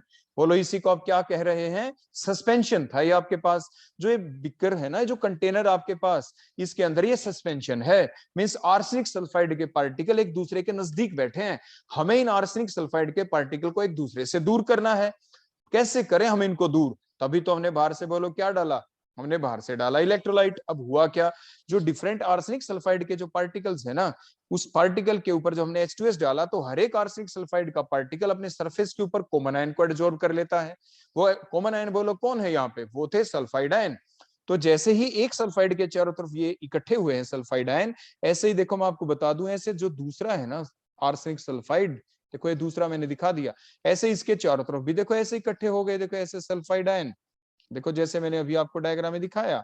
तो ओवरऑल क्या हो गया, क्या अब जो दो आर्सेनिक सल्फाइड के मैंने पार्टिकल दिखा दिए, क्या एक आर्सेनिक सल्फाइड दूसरे आर्सेनिक सल्फाइड के नजदीक आ जाएगा? नो, वो अपने आप ही देखो दूर हो गए। क्यों हो गए दूर? क्योंकि इनके सरफेस के ऊपर चार्ज डेवलप हो गया। बोलो कौन सा चार्ज डेवलप हो गया? Negative charge. क्योंकि इन्होंने किसको एब्जॉर्ब किया? कॉमन आयन को। कॉमन आयन कौन था? आर्सेनिक सल्फाइड में इसमें दो ही है, एक आर्सेनिक एक सल्फाइड है। H2S में भी एक हाइड्रोजन आयन है, दूसरे सल्फाइड है। सल्फाइड आयन को उसने क्या कर लिया अपने सरफेस के ऊपर? एडजॉर्ब। और इसलिए आर्सेनिक सल्फाइड दूसरे आर्सेनिक सल्फाइड से दूर हो गया। जो ऊपर मैंने बड़ा डायग्राम आपके बनाया था, बड़ा जो पार्टिकल दिखाया आर्सेनिक सल्फाइड का, वो है सस्पेंशन, वो है सस्पेंशन। अब क्या हो गया, जो मैंने नीचे लिखा था ये पहले सस्पेंशन का पार्टिकल था, अब देखो मैंने क्रॉस भी लगा दिया सस्पेंशन के ऊपर, मींस अब ये सस्पेंशन का पार्टिकल नहीं रहा। अब बोलो ये कौन बन गया? Now it is the negatively charge lyophobic colloid. अब ये नेगेटिवली चार्ज लायोफोबिक कोलाइड है, क्योंकि सस्पेंशन तो कब था? जब डिफरेंट आर्सेनिक सल्फाइड के पार्टिकल इकट्ठे थे, एक दूसरे के इकट्ठे थे, तो एक बड़ा पार्टिकल था ग्रेटर देन 1000 एंगस्ट्रॉन का। बाहर से जब हमने H2S डाला, तो उसकी वजह से सल्फाइड आयन को एडजॉर्ब कर लिया, और वो एक दूसरे से दूर, और अब बन गया कोलाइडल सॉल्यूशन। तो कौन सी प्रोसेस चली है बोलो यहाँ पे, कि एक सस्पेंशन को आपने किस में कन्वर्ट कर दिया? सस्पेंशन को आपने कन्वर्ट कर दिया एक लायोफोबिक कोलाइड में। कैसे? By adding the electrolyte from outside. और कैसा इलेक्ट्रोलाइट डाला? जिसके अंदर कॉमन आयन था। उसी प्रोसेस को पेप्टाइजेशन कहते हैं। उसी प्रोसेस को बोलो आप क्या कहते हैं? पेप्टाइजेशन। तो व्हाट इज द पेप्टाइजेशन? इस डायग्राम को देख के बोलो आप कैसे डिफाइन कर सकते हैं? The process of conversion of suspension into the lyophobic collide.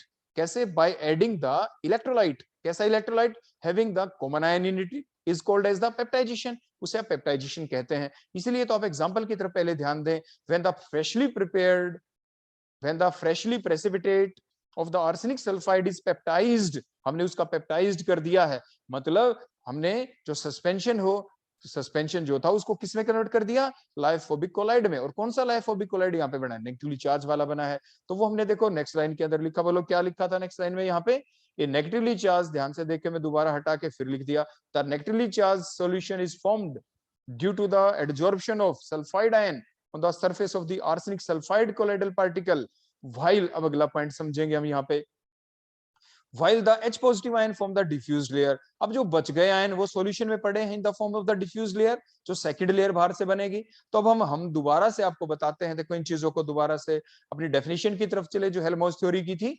पहली लाइन में बोलो क्या लिखा? According to this theory the charge on the colloidal particles is due to, अब जो कोलाइडल पार्टिकल है negatively charge lyophobic colloid particle क्यों बने? The charge on the lyophobic colloidal is due to the preferential adsorption of the common ion on their surface।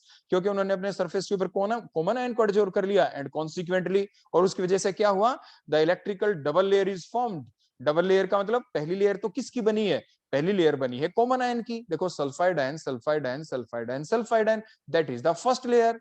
और second layer in which the adsorbed ions from the first layer, while the remaining of positively charged particles from the diffuse layer. अब जो diffuse layer है, second layer है, वो remaining ion की होगी। Remaining ion कौन है H2S के अंदर? वो H पॉजिटिव आयन है। तो ऐसा ऑब्जेक्टिव क्वेश्चन आपसे पूछा जा सकता on the basis of the Helmholtz theory. अब जरूर ध्यान रखें, पहला पॉइंट, हेल्महोल्ट्ज थ्योरी ने किस बात को एक्सप्लेन किया? तो आप हमेशा टिक करना, इसने एक्सप्लेन की क्या किया? Electrical double layer is formed, electrical double layer बनती है। उसके बाद पहली जो लेयर बनती है वो किसके द्वारा बनती है? पहली जो फर्स्ट लेयर बनती है, that is due to the preferential adsorption by the common ions. Common ion कहां से आए, ये भी पूछा जा सकता है। तो आप कहेंगे फ्रॉम द इलेक्ट्रोलाइट। इलेक्ट्रोलाइट कैसा हो, ये भी आपसे पूछा जा सकता है। तो आप कहेंगे, क्या कहेंगे? Electrolyte must be of such type which must have the common ion as like that the substance which is in the suspension। Suspension के अंदर जो आर्सेनिक सल्फाइड है, उसके अंदर दो ही टाइप की चीज है, एक तो आर्सेनिक, एक सल्फाइड। बाहर से ऐसा इलेक्ट्रोलाइट डालें जिसमें या तो आर्सेनिक आयन हो या सल्फाइड आयन हो, मींस कॉमन आयन का होना जरूरी है। अगला क्वेश्चन क्या पूछा जा सकता है? डिफ्यूज लेयर किसकी बनती है? डिफ्यूज लेयर बनती है आपके उस सेकंड आयन की जो इलेक्ट्रोलाइट की तरफ से आया। तो इलेक्ट्रोलाइट वाले जो आयन है वही डिफ्यूज लेयर बनाता है, या जो आपका सस्पेंशन है उसके अंदर जो आयन है आर्सेनिक और सल्फाइड, उनकी वजह से डिफ्यूज लेयर बनती है। कुछ भी पूछा जा सकता है आपसे ऐसे ऑब्जेक्टिव में।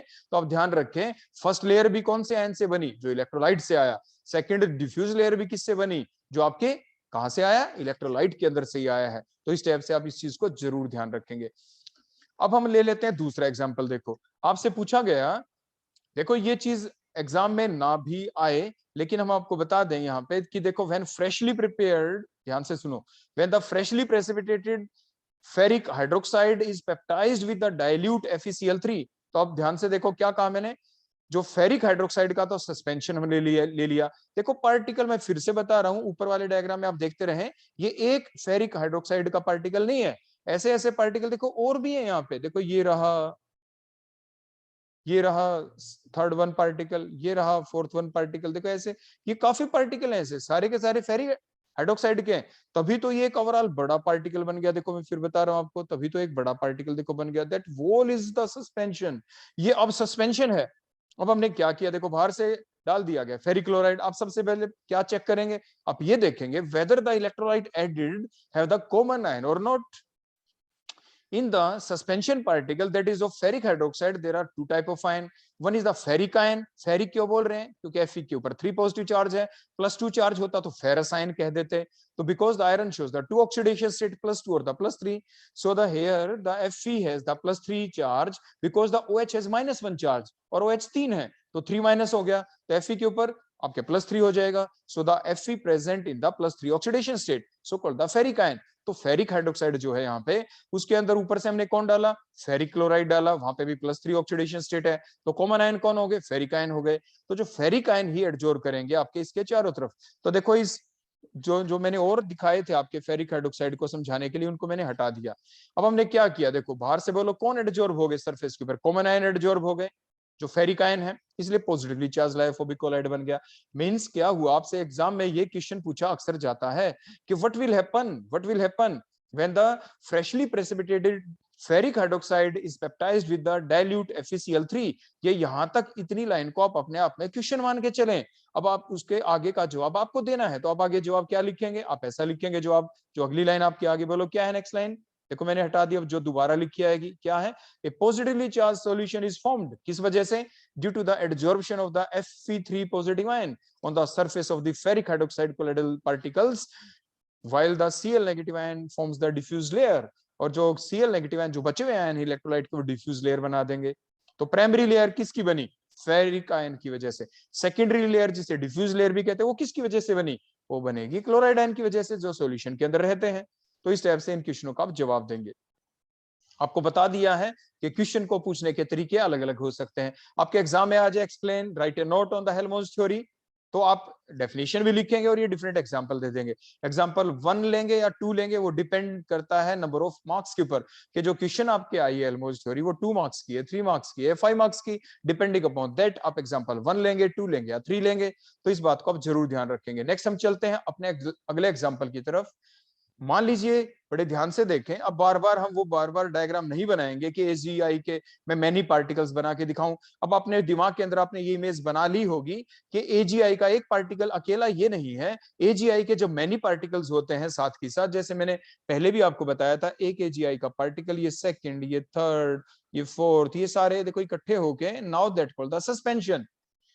अब इसमें हमने क्या डाला, बाहर से इलेक्ट्रोलाइट डाला, ऐसा इलेक्ट्रोलाइट हमें डालना है which have the common ion. AG के AGI में क्या है, एक तो एजी आयन होगा, एजी पॉजिटिव, और एक आई नेगेटिव होगा। इसमें क्या डालें, या तो ऐसा इलेक्ट्रोलाइट डालें जिसमें एजी पॉजिटिव आयन हो, या ऐसा इलेक्ट्रोलाइट डालें जिसमें NO3 नेगेटिव आयन हो। हमने बाहर से डाल दिया सिल्वर नाइट्रेट जिसमें एजी पॉजिटिव आयन है, तो क्या होगा, कौन एडजॉर्ब होगा सरफेस के ऊपर, प्राइमरी लेयर कौन बनाएगा, एजी पॉजिटिव आयन। तो means when the freshly precipitated AG positive AGI is baptized with the AgNO3, then what will happen? Then the positively charged solution is formed. The positively charged lyophobic colloidal solution is formed. Why? Due to the adsorption of the Ag positive ion on the surface of the AGI colloidal particles, while the I negative ions form the diffuse layer, while the I negative ion form the secondary layer. आप ऐसा भी कह सकते हैं। Means कैसा solution बना, तो side में आप ये करेक्शन जरूर कर लेना, ये हमने नेगेटिव जो लिख दिया था, आप बोलो आप क्या कर देंगे, मींस बोलो कैसा बना, positively charged lyophobic colloid solution will be formed due to the, आप ये किस बेसिस के ऊपर आप ये कहते हैं, ये आप कहते हैं किसके बेसिस के ऊपर, के प्राइमरी लेयर किसने बनाई। अब नेक्स्ट क्वेश्चन लेते हैं, देखो उसी टाइप से, अगर AGI का ही सस्पेंशन हो and it is peptized with NaI, means we add the electrolyte having the common ion that is the I negative, means NaI को हमने ऐड कर दिया। now what will happen, now the negatively charged lyophobic colloid solution will be formed। ऊपर क्या बना था, positively charged, अब क्या बनेगा, negatively charged। why? because the common ion is the I negative। I negative यहाँ पे बोलो क्या है, I negative यहाँ पे common ion है, तो क्या होगा, means the negatively charged lyophobic colloid solution is formed due to the adsorption of the I negative ion on the surface of the AGI colloidal particles, while the Na positive ion, that these are the remaining ions of the electrolyte, they form the diffuse layer, they form the secondary layer। तो इस type से ये question आपसे पूछे जा सकते हैं। तो that about the Helmholtz theory जो हमने आपको बताया। अब जो डेफिनेशन हमने पढ़ी थी, सारे डायग्राम को देखते हुए अब आप डेफिनेशन आपके लिए अब बिल्कुल क्लियर हो चुकी होगी। जो पेप्टाइजेशन की डेफिनेशन है, अब बड़ी आराम से अब एग्जाम में आ जाए, right A note on the peptization, तो अब ये डेफिनेशन लिखेंगे जो भी हम बोलने वाले हैं, और अब अपने क्या है डिफरेंट एग्जांपल ले लेंगे। एग्जांपल वही रहेंगे जो हेल्महोल्ट्ज थ्योरी के थे। These all examples of the Helmholtz theory और are also the example of the peptization. ये पेप्टाइजेशन के भी एग्जांपल है, because all these cases the suspension get converted into the lyophobic colloid solution, whether the nature of the lyophobic colloid solution is the positive charge lyophobic colloid solution or the negatively charged lyophobic colloid solution। means now what is the definition of the peptidation?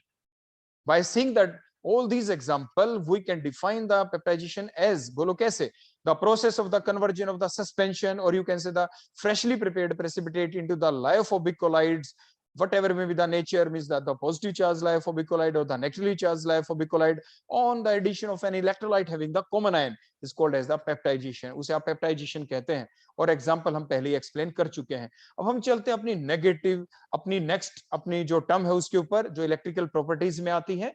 हम पढ़ रहे हैं electrical properties of the colloidal particles, और ये जो property हम पढ़ रहे हैं जब चार्ज वाली, वो सिर्फ लायोफोबिक कोलाइड पार्टिकल्स की प्रॉपर्टी होती है, वो लायोफिलिक की नहीं होती। इस चीज को आप जरूर ध्यान रखेंगे।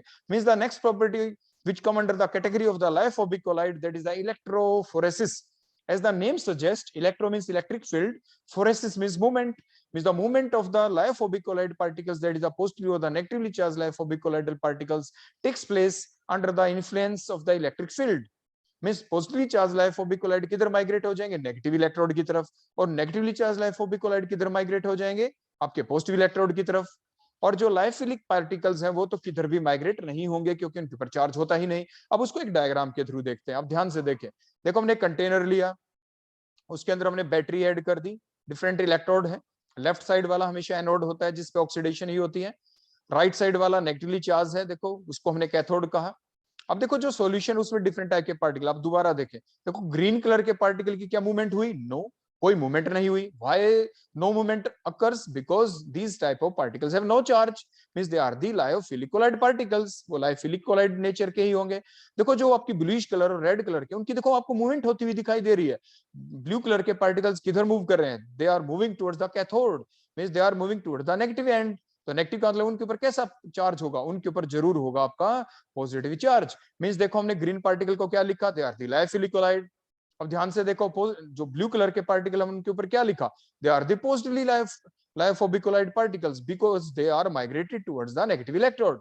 अब रेड कलर वाले किधर माइग्रेट हुए बोलो, they get migrated towards the positive electrode that is the anode.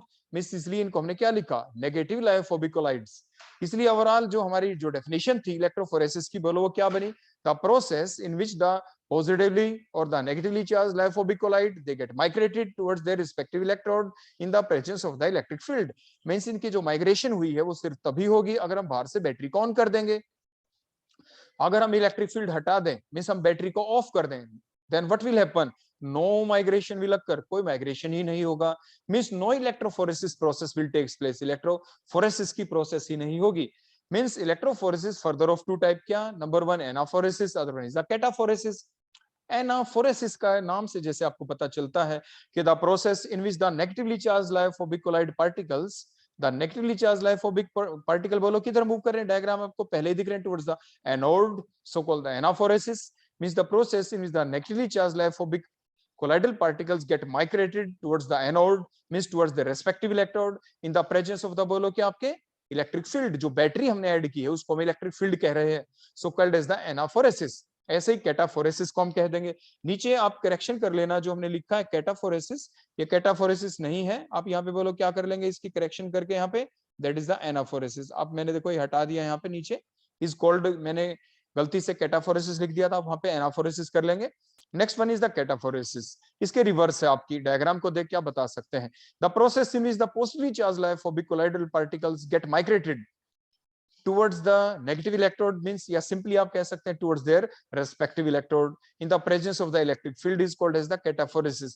वैसे ये भूलने की बात तो है नहीं, डायग्राम से डायरेक्टली रिफ्लेक्ट होता है, लेकिन एग्जाम में बाई चांस आपको डेफिनेशन आ जाए डिफाइन कैटाफोरेसिस तो आपको लिखनी पड़ जाए, तो आप क्या लिखेंगे, the process in which the positively charged lyophobic colloidal particles are migrated towards the, आपको कहना, आप भूल जाएं कि उसे कैथोड कहें या एनोड, वैसे तो नाम से पता चलता है भाई कैटाफोरेसिस है तो कैथोड ही, लेकिन फिर भी भूल जाए तो आप लिख देना टुवर्ड्स देयर रिस्पेक्टिव इलेक्ट्रोड, आप ऐसा लिख सकते हैं, उससे आपके मार्क्स नहीं कटेंगे। तो that is the next property, that is the electrophoresis about the लाइफोबिक colloidal particles. अब नेक्स्ट प्रॉपर्टी की तरफ चलते हैं, दैट इज द इलेक्ट्रोओस्मोसिस।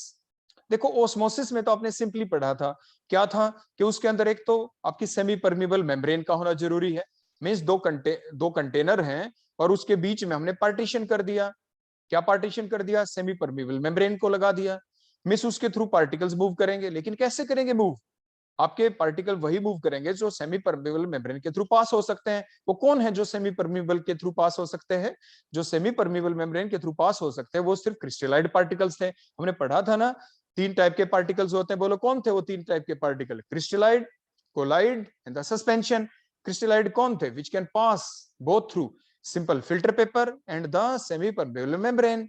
दूसरे आपके कौन थे, colloid, they can only pass through the simple filter paper, ordinary filter paper they can not be pass through the semi permeable membrane. और सस्पेंशन वाले तो कहीं से पास ही नहीं हो सकते, they neither pass through the ordinary filter paper nor through the semi permeable membrane. तो जो ये प्रोसेस चलती है ऑस्मोसिस की, ये इसको एक्सप्लेन करने के लिए हमारे पास क्या होगा, देखो कोलाइडल पार्टिकल्स तो मूव करेंगे नहीं, तो कौन करेंगे, आपके उस टाइप के पार्टिकल जो इसके थ्रू मूव कर सके।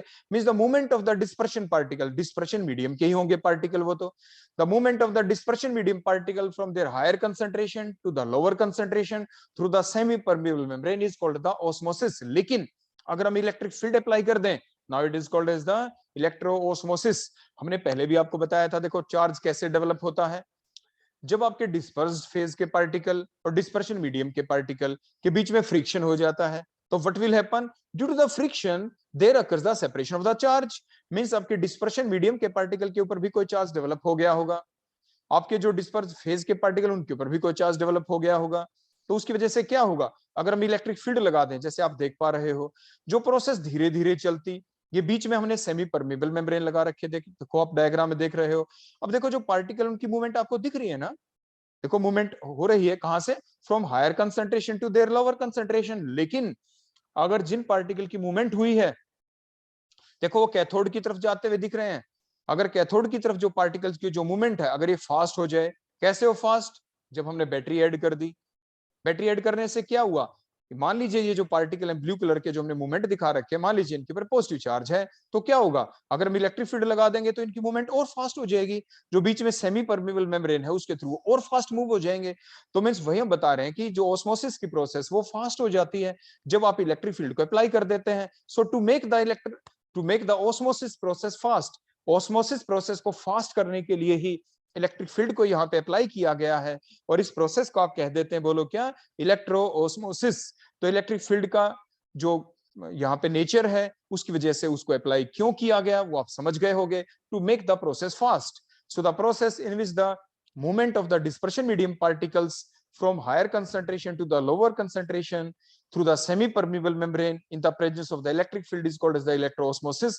ताकि कई बच्चों के दिमाग में बात आती कि जो सोलेंट पार्टिकल है वो तो इलेक्ट्रिक फील्ड का कोई इफेक्ट ही नहीं पड़ना चाहिए, उनके ऊपर तो कोई चार्ज ही नहीं होना चाहिए, इसलिए मैंने आपको पहले ही बता दिया वो चार्ज कैसे डेवलप होता है, due to the friction. Due to the friction means आपके जो डिस्पर्स्ड फेज के पार्टिकल डिस्पर्शन मीडियम के पार्टिकल के बीच जो फ्रिक्शन होता है, जो मूवमेंट कर रहे होते हैं सॉल्यूशन में, so due to that during that particular friction process there occur something the movement of the charge.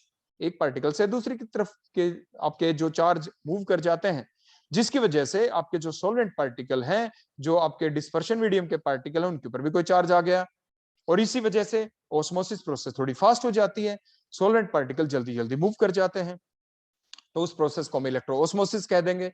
अब हम नेक्स्ट प्रोसेस देखते हैं, that is the coagulation. Next one is the coagulation. अब देखो जो कोएगुलेशन की जो यहाँ पे प्रोसेस है, जो नीचे हमने अभी ये वीडियो चला के दिखाएंगे, लेकिन उससे पहले हम ये देख लें कि आखिर है क्या। एक ऐसी प्रोसेस होती है जिसके दौरान हम क्या करेंगे, देखो चार्ज किसके ऊपर होता है, लाइफिली के ऊपर होता है, नहीं होता, तो किसके ऊपर होता है, the charge is present only on the lyophobic colloidal particles. और लायोफोबिक कोलाइडल पार्टिकल पे कैसा चार्ज होता है, उनके ऊपर पॉजिटिव भी हो सकता है, उनके ऊपर नेगेटिव भी हो सकता है।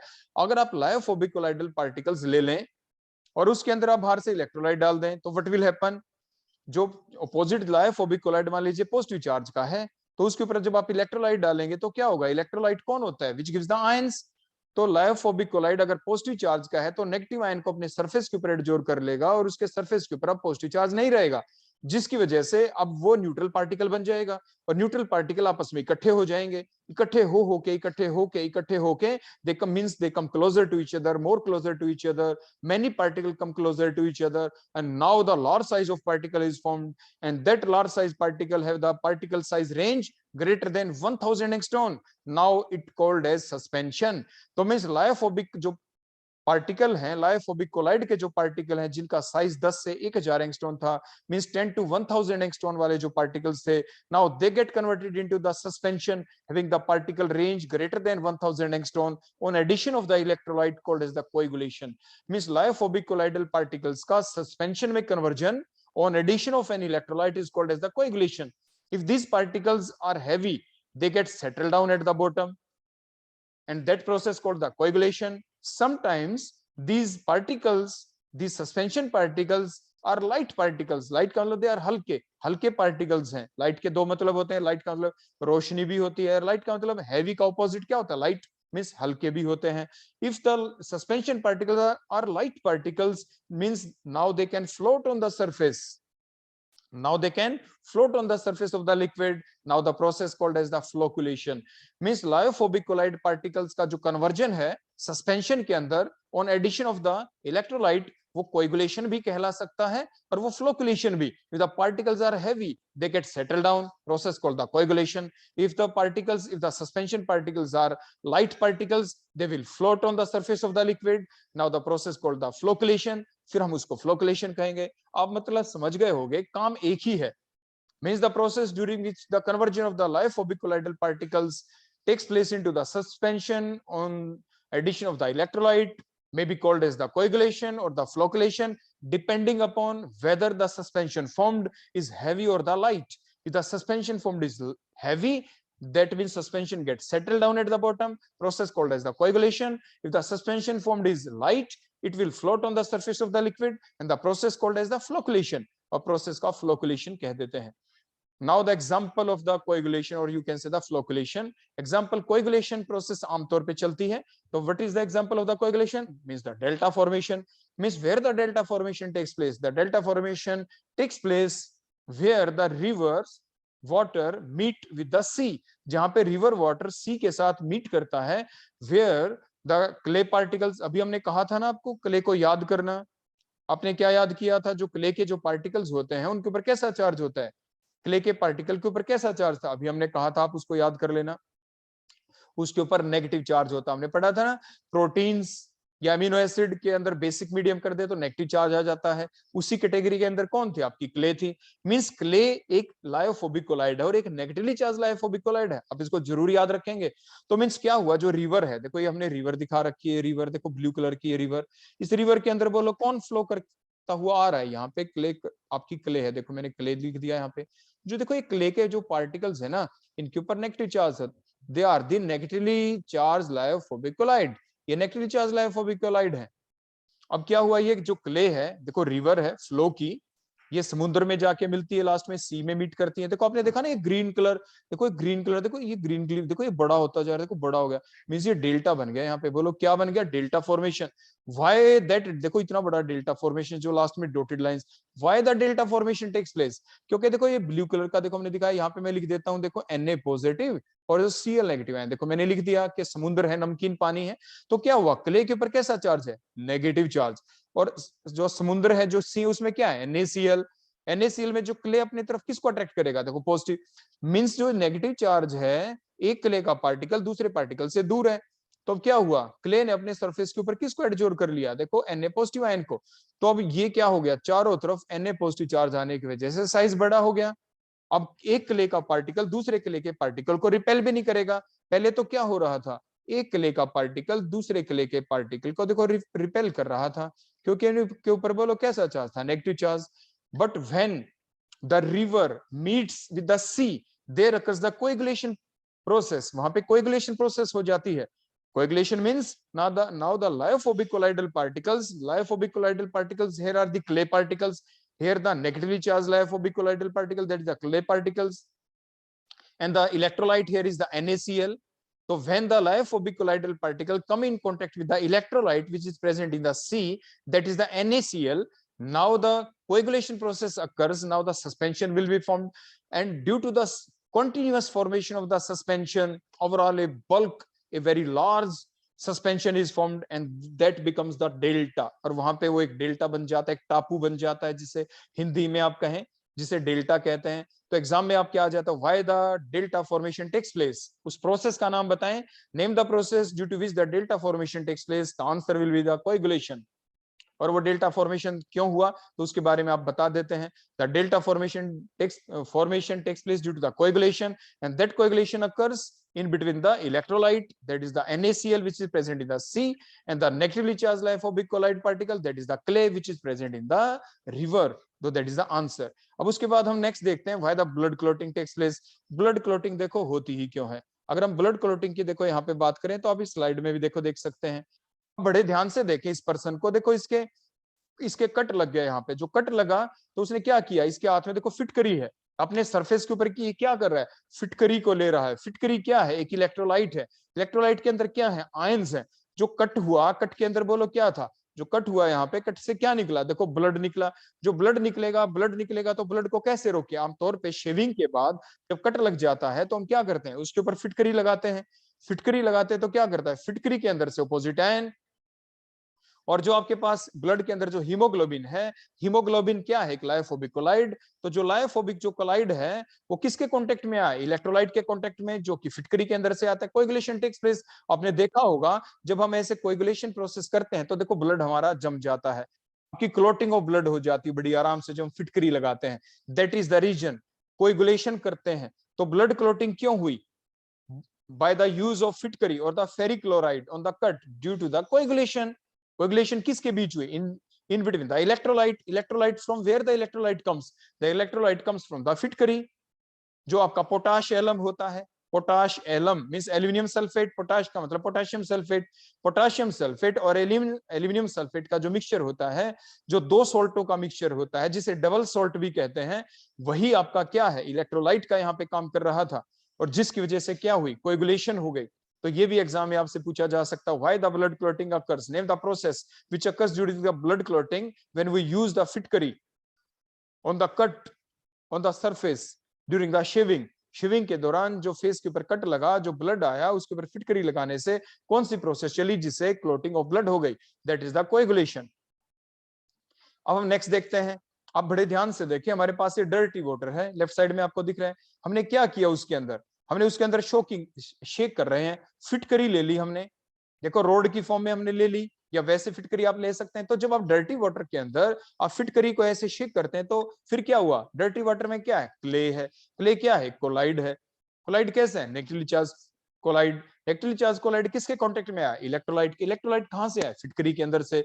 तो जब आप शेक करते हैं तो क्या होगा, जो भी गंदगी है, गंदगी मींस यहाँ पे हम क्ले से ही ले रहे हैं, तो जितनी भी क्ले थी वो क्या होगी, they get the whole of the clay gets settled down, easily settled down at the bottom by shaking it with the फिटकरी due to the coagulation process. तो ये आ जाता है, जो डर्टी वाटर होता है जब हम उसको प्यूरिफाई करते हैं फिटकरी की हेल्प से, तो वो जो प्यूरिफिकेशन हो जाती है, तो कौन सी प्रोसेस चली, the process which occurs during the purification of the dirty water by shaking it with a फिटकरी, that particular process is the coagulation।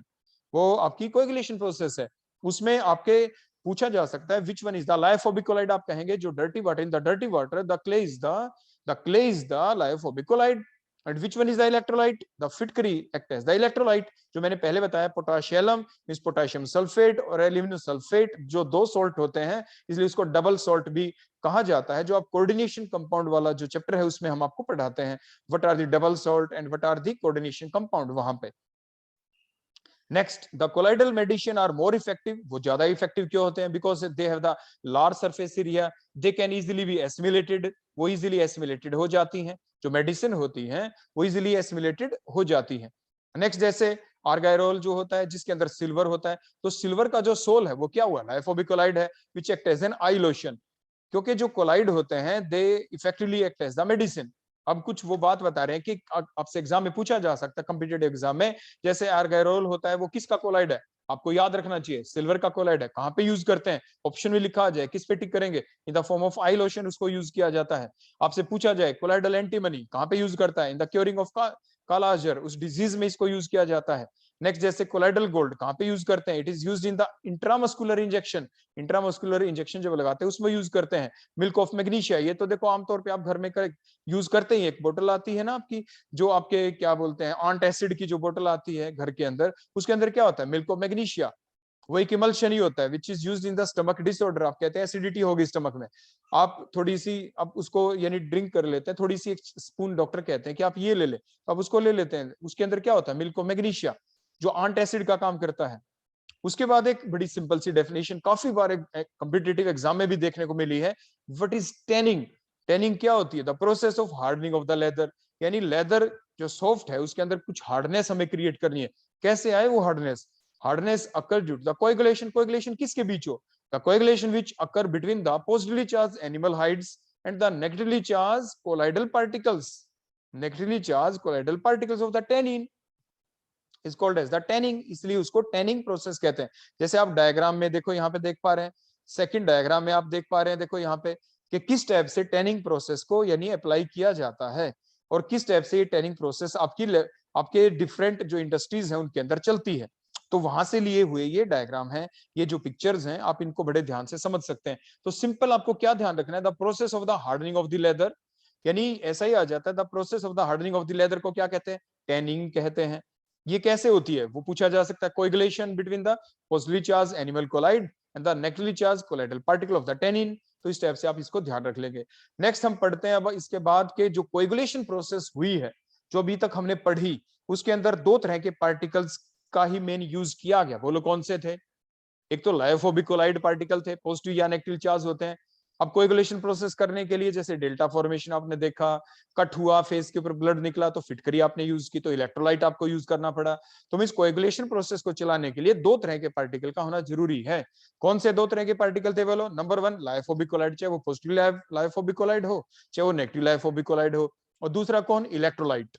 Electrolyte के अंदर तो इलेक्ट्रोलाइट की डेफिनेशन यही होती है कि the substance which get dissociate into the ions, उसके अंदर तो पॉजिटिव और नेगेटिव चार्ज के दोनों तरह के आयंस होंगे ही।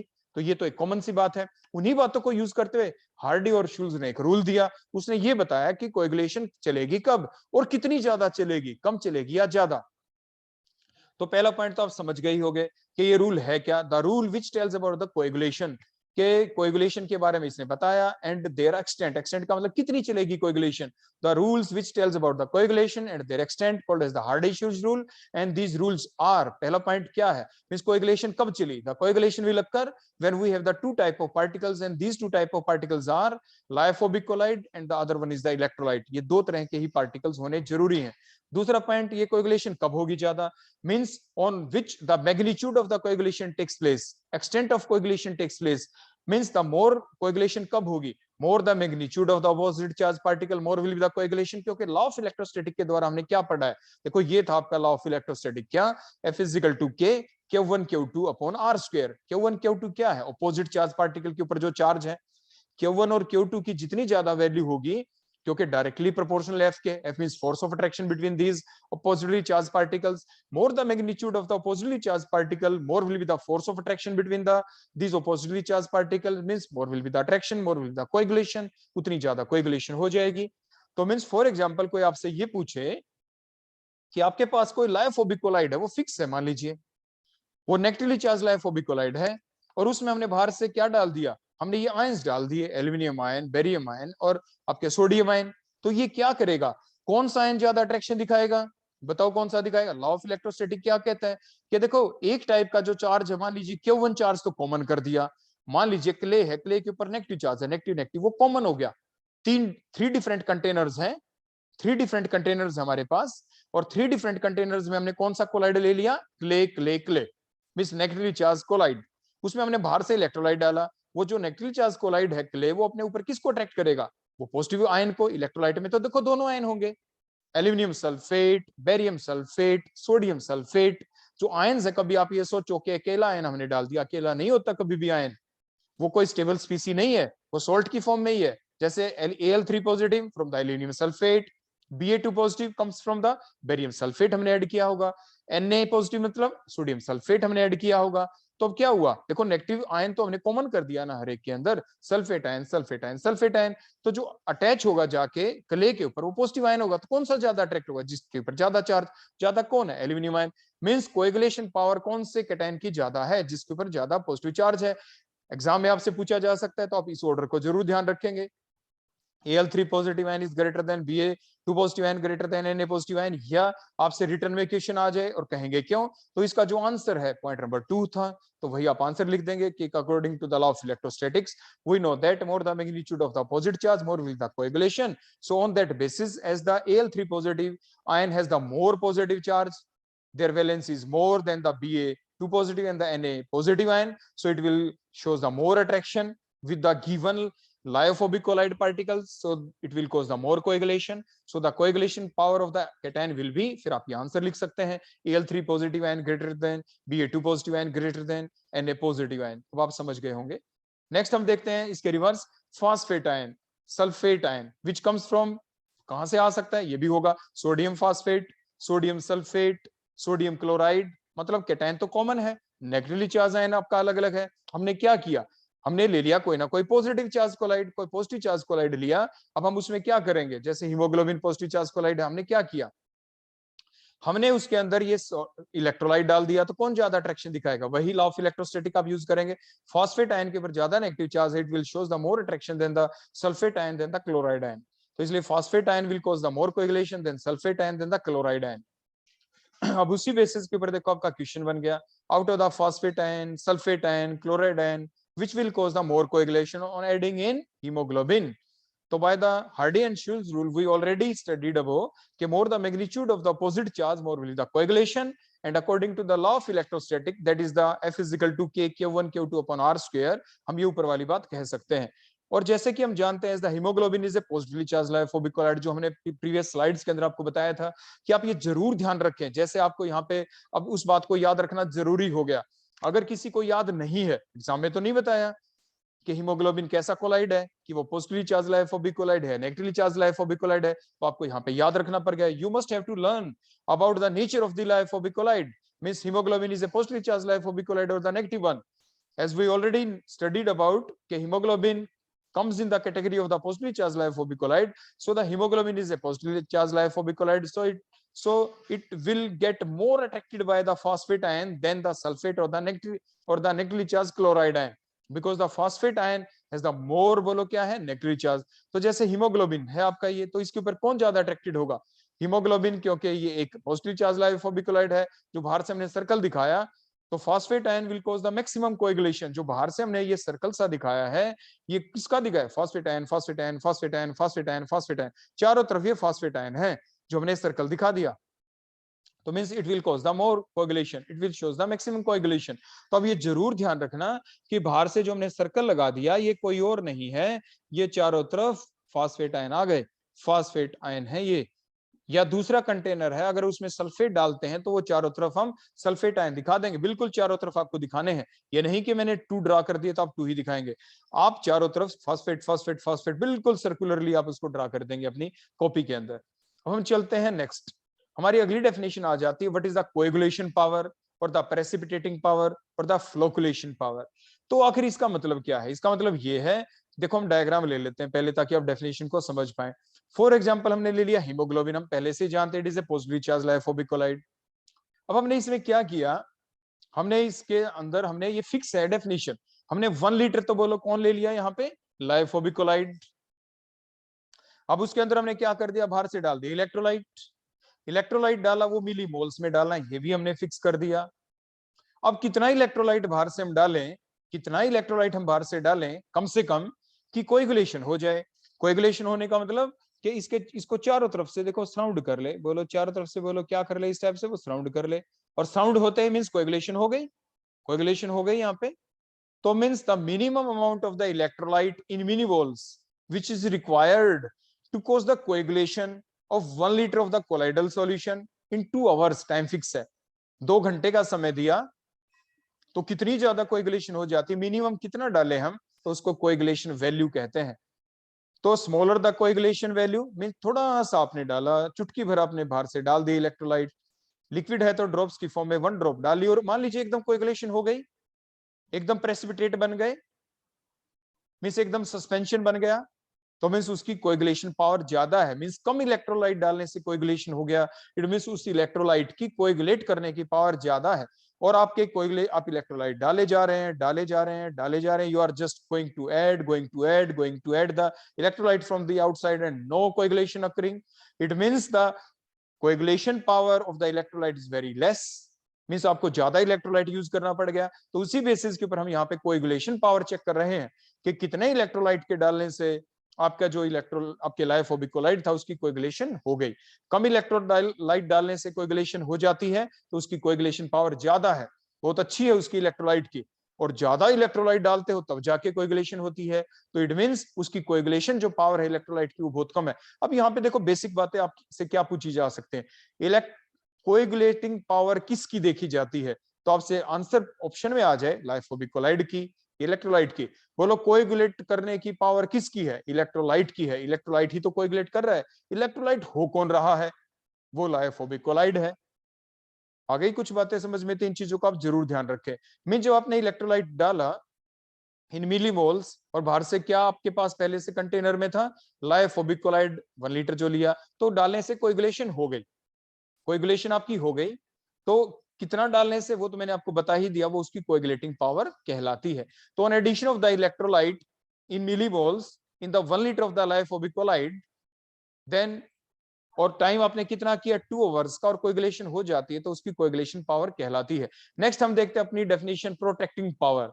अब हमें उसको बचाना है। नेक्स्ट अब ध्यान से देखना, हमने लाइपोफोबिक कोलाइड देखो ले लिया, पहले से जानते हैं, as we already know the nature of the haemoglobin is that it is the positively charged lyophobic colloid. If we add any electrolyte from the outside, then the coagulation will occur. The coagulation will occur because the electrolyte is that substance which on dissociation gives the ions. Whether the nature of the electrolyte is the NaCl or the sodium sulfate or the any one, because it have both 2 type of the ions, means the positive ion or the negative ion. Electrolyte have both type of ion, the positive or the negative. The one of the ion will cause the coagulation, उसकी वजह से coagulation हो जाएगी haemoglobin के ऊपर, क्योंकि positive charge है तो नेगेटिव आयन आएगा और क्या कर देगा, उसकी कोएगुलेशन, कोएगुलेशन हो गई। Now how can we stop the coagulation, तो हम क्या करेंगे, before addition of the electrolyte, electrolyte को ऐड करने से पहले, ध्यान से सुने, first of all you take the lyophilic colloid in the container, for example the hemoglobin here. Now in the second step you will add the lyophilic colloid. अब की बार जो हमने सर्कल लगाया है, ये सर्कल का मतलब अब चारों तरफ कोटिंग हमने करवा दी, बोलो किसकी कोटिंग करवा दी, लायोफिलिक कोलाइड की। The lyophilic colloid forms the coating from the protective layer around the lyophilic colloid. Now in the next step, now if we add the electrolyte, then now on addition of the electrolyte no coagulation occur. अब coagulation तो हुई नहीं, वो तो रुक गई। क्यों रुक गई, क्योंकि इलेक्ट्रोलाइट के अंदर जो आयंस थे, पॉजिटिव और नेगेटिव आयन, वो आयन हीमोग्लोबिन के ऊपर जो पॉजिटिव चार्ज था उसके कांटेक्ट में आ ही नहीं पाए। क्यों, क्योंकि हीमोग्लोबिन को चारों तरफ से किसने सराउंड कर लिया, वो लायोफिलिक कोलाइड ने कर लिया। तो मींस लायोफिलिक कोलाइड ने क्या नहीं होने दी, कोएगुलेशन नहीं होने दी। तो जो ये पावर थी, जो ये पावर है कोएगुलेशन को रोकने की, वो किसके अंदर है पावर, वो पावर है लायोफिलिक कोलाइड के अंदर। तो उसी को कहते हैं protecting power, protection action, protective action. तो बोलो ये प्रोटेक्टिंग पावर किस में है, किसके अंदर है ये टेंडेंसी, ये लायोफिलिक कोलाइड में। यही तो आपकी डेफिनेशन बन गई। How will you define the protective power और the protective action, means the tendency of the lyophilic colloid to protect the lyophobic colloid. Lyophobic colloid जैसा हीमोग्लोबिन हेयर, उसको हमने बचा लिया, किससे बचा लिया, for undergoing the coagulation even on addition of the electrolyte. बाहर से इलेक्ट्रोलाइट भी डाला, कोएगुलेशन नहीं हुई, किसने रोक ली, लायोफिलिक कोलाइड ने। Now what is the definition of the protective power, the tendency of the lyophilic colloid to protect the lyophobic colloid from the coagulation even on addition of the electrolyte is called as the protective power or the protective action. अब आप ध्यान से देखें, हमने देखो अब लिख दिया लायोफोबिक कोलाइड के ब्रैकेट में क्या लिखा, गेट प्रोटेक्टेड। अब ये प्रोटेक्टेड हो चुका है। अब नेक्स्ट हम देखते हैं कि अगला क्वेश्चन ये आ जाता है, ये हमें क्रैम ही करना है ये वाली लाइन, तो कि the protective power of the lyophilic colloid is always measured in term of the gold number. उसको गोल्ड नंबर की फॉर्म में ही मेजर किया जाता है। गोल्ड नंबर आखिर है क्या, अब हम वो आगे देखने वाले हैं। गोल्ड नंबर को डिफाइन करने के लिए ज्यादा कुछ नहीं है, जो अभी अभी हमने प्रोटेक्टिव पावर देखी उसमें फिक्स कर देंगे। किसको फिक्स करेंगे, देखो डायग्राम को देखे फिर हम डेफिनेशन को आपको बताते हैं। फिक्स क्या किया, नंबर 1 फिक्स किया लायोफोबिक कोलाइड का nature. For defining the gold number as the name reflect gold, it means the lyophobic colloid must be taken here is the gold colloid and their amount is always fixed, that is the 10 ml gold. If we have a container having the 10 ml gold colloid, 10 ml gold colloid, और हमने 10 ml gold colloid ले लिया और उसमें हम डालेंगे क्या, if we add the electrolyte in it, और electrolyte कितना डालना है ये भी फिक्स रखना है, that is the 1 ml of the 10% NaCl solution, 1 ml of the 10% NaCl solution। देखो इसका थोड़ा सा आपको मतलब बता दें अगर कोई भूल गया है तो, 10% NaCl solution का मतलब क्या है, 10% NaCl परसेंट का मतलब तो 100 मींस टोटल सॉल्यूशन 100 है आपके पास, लेकिन कैसे है, उसमें आपने 10 ग्राम NaCl डाल दिया। 10 ग्राम NaCl, देखो आप क्या करो, एक कंटेनर ले लें आप, कंटेनर लेके उसमें थोड़ा सा वाटर ले लें आप पहले, फिर उसमें 10 ग्राम आप NaCl डाल दें, उसको शेक करें, फिर वाटर डालें, शेक करें, फिर वाटर डालें, फिर शेक करें एंड सो ऑन, फिर वो पूरा डिसॉल्व हो गया। डिसॉल्व होने के बाद उसको लेवल अप कर दे आप 100 तक, now total volume becomes the 100 ml। तो अब वो बन गया 10% NaCl solution by volume, 10% NaCl solution by volume आपका बन गया है वो। तो इस टाइप से आप 10% का NaCl सॉल्यूशन आपने बना लिया, वो आपके पास कंटेनर में आपने रख लिया। अब जो 10% का NaCl सॉल्यूशन आपने कंटेनर में बना के रख लिया, उसमें से आपको सिर्फ 1 ml लेना है। बोलो कितना लेना है आपको, सिर्फ 1 ml। तो आपको क्या किया, देखो बड़े ध्यान से देखो, आपने कंटेनर के अंदर क्या लिया, you have taken the 10 ml gold colloid solution in a container and now if we add 1 ml of the 10% NaCl solution the coagulation will occur। देखो coagulation will occur, coagulation हो जाएगी। अब हमें क्या करना है, हम चाहते हैं इसकी कोएगुलेशन को रोकें, और इसको रोकने के लिए ही तो अब जो प्रोटेक्टिव पावर देखनी है, अपने अभी पीछे पढ़ा था ना, क्या पढ़ा था, प्रोटेक्टिव पावर किसकी होती है, कौन बचाएगा गोल्ड को, गोल्ड कोलाइड को कोएगुलेशन होने से। अब हमें क्या करना है, how can we stop the coagulation, हम कोएगुलेशन को कैसे रोक सकते हैं, just by adding the lyophilic colloid in milligram. ये देखो बातें फिक्स हो गई यहाँ पे, क्या फिक्स हुई, नंबर 1 अब ध्यान से देखो गोल्ड नंबर को कैसे डिफाइन करना है। First of all take the 10 ml gold colloid that is a lyophobic colloid in the container, only 10 ml gold colloid. Now in the second step add the minimum amount of the lyophilic colloid. Lyophilic colloid काफी type के हो सकते हैं। मान लीजिए in the laboratory you have many type of lyophilic colloid, A type, B type, C type, D type and so on. You have the large type of lyophilic colloid. तो आपको क्या करना है, आपने लायोफिलिक कोलाइड मान लीजिए first type का आपने ले लिया। फॉर एग्जाम्पल आपने क्या ले लिया, जेलेटिन ले लिया। आपने जेलेटिन ले लिया 0.1 मिलीग्राम, आपने इसमें डाला और डालने से क्या हुआ, बाहर से आपने इलेक्ट्रोलाइट डाला और मान लीजिए फिर भी कोएगुलेशन हो गई। अब दोबारा से कंटेनर लें, फिर उसी में क्या डालें, you again take the you will again take the 10 ml gold colloid in the fresh container. Now increase the amount of the lyophilic colloid. आप इसकी अमाउंट को इंक्रीज कर देंगे। देखो कैसे, आपको बता दें। मान लीजिए एज्यूम कर रहे हैं आपने 0.1 मिलीग्राम लिया, आपने 0.2 मिलीग्राम लिया, आपने 0.3 मिलीग्राम लिया, आपने 0.4 मिलीग्राम लिया। क्या हुआ, आपने 0.1, ये सारे मिलीग्राम की फॉर्म में है। देखो आपने सबसे पहले लिया 10 ml गोल्ड कोलाइड, उसमें मान लीजिए आपने 0.1 मिलीग्राम आपने बाहर से डाल दिया कोई कोलाइड, कोई लायोफिलिक कोलाइड, मान लीजिए ए टाइप का लायोफिलिक कोलाइड है, कोई भी ए टाइप का, वो आपने डाल दिया। कोएगुलेशन फिर भी हो गई, इट मींस ये लायोफिलिक कोलाइड उसको बचा नहीं पाया, कोएगुलेशन हो गई।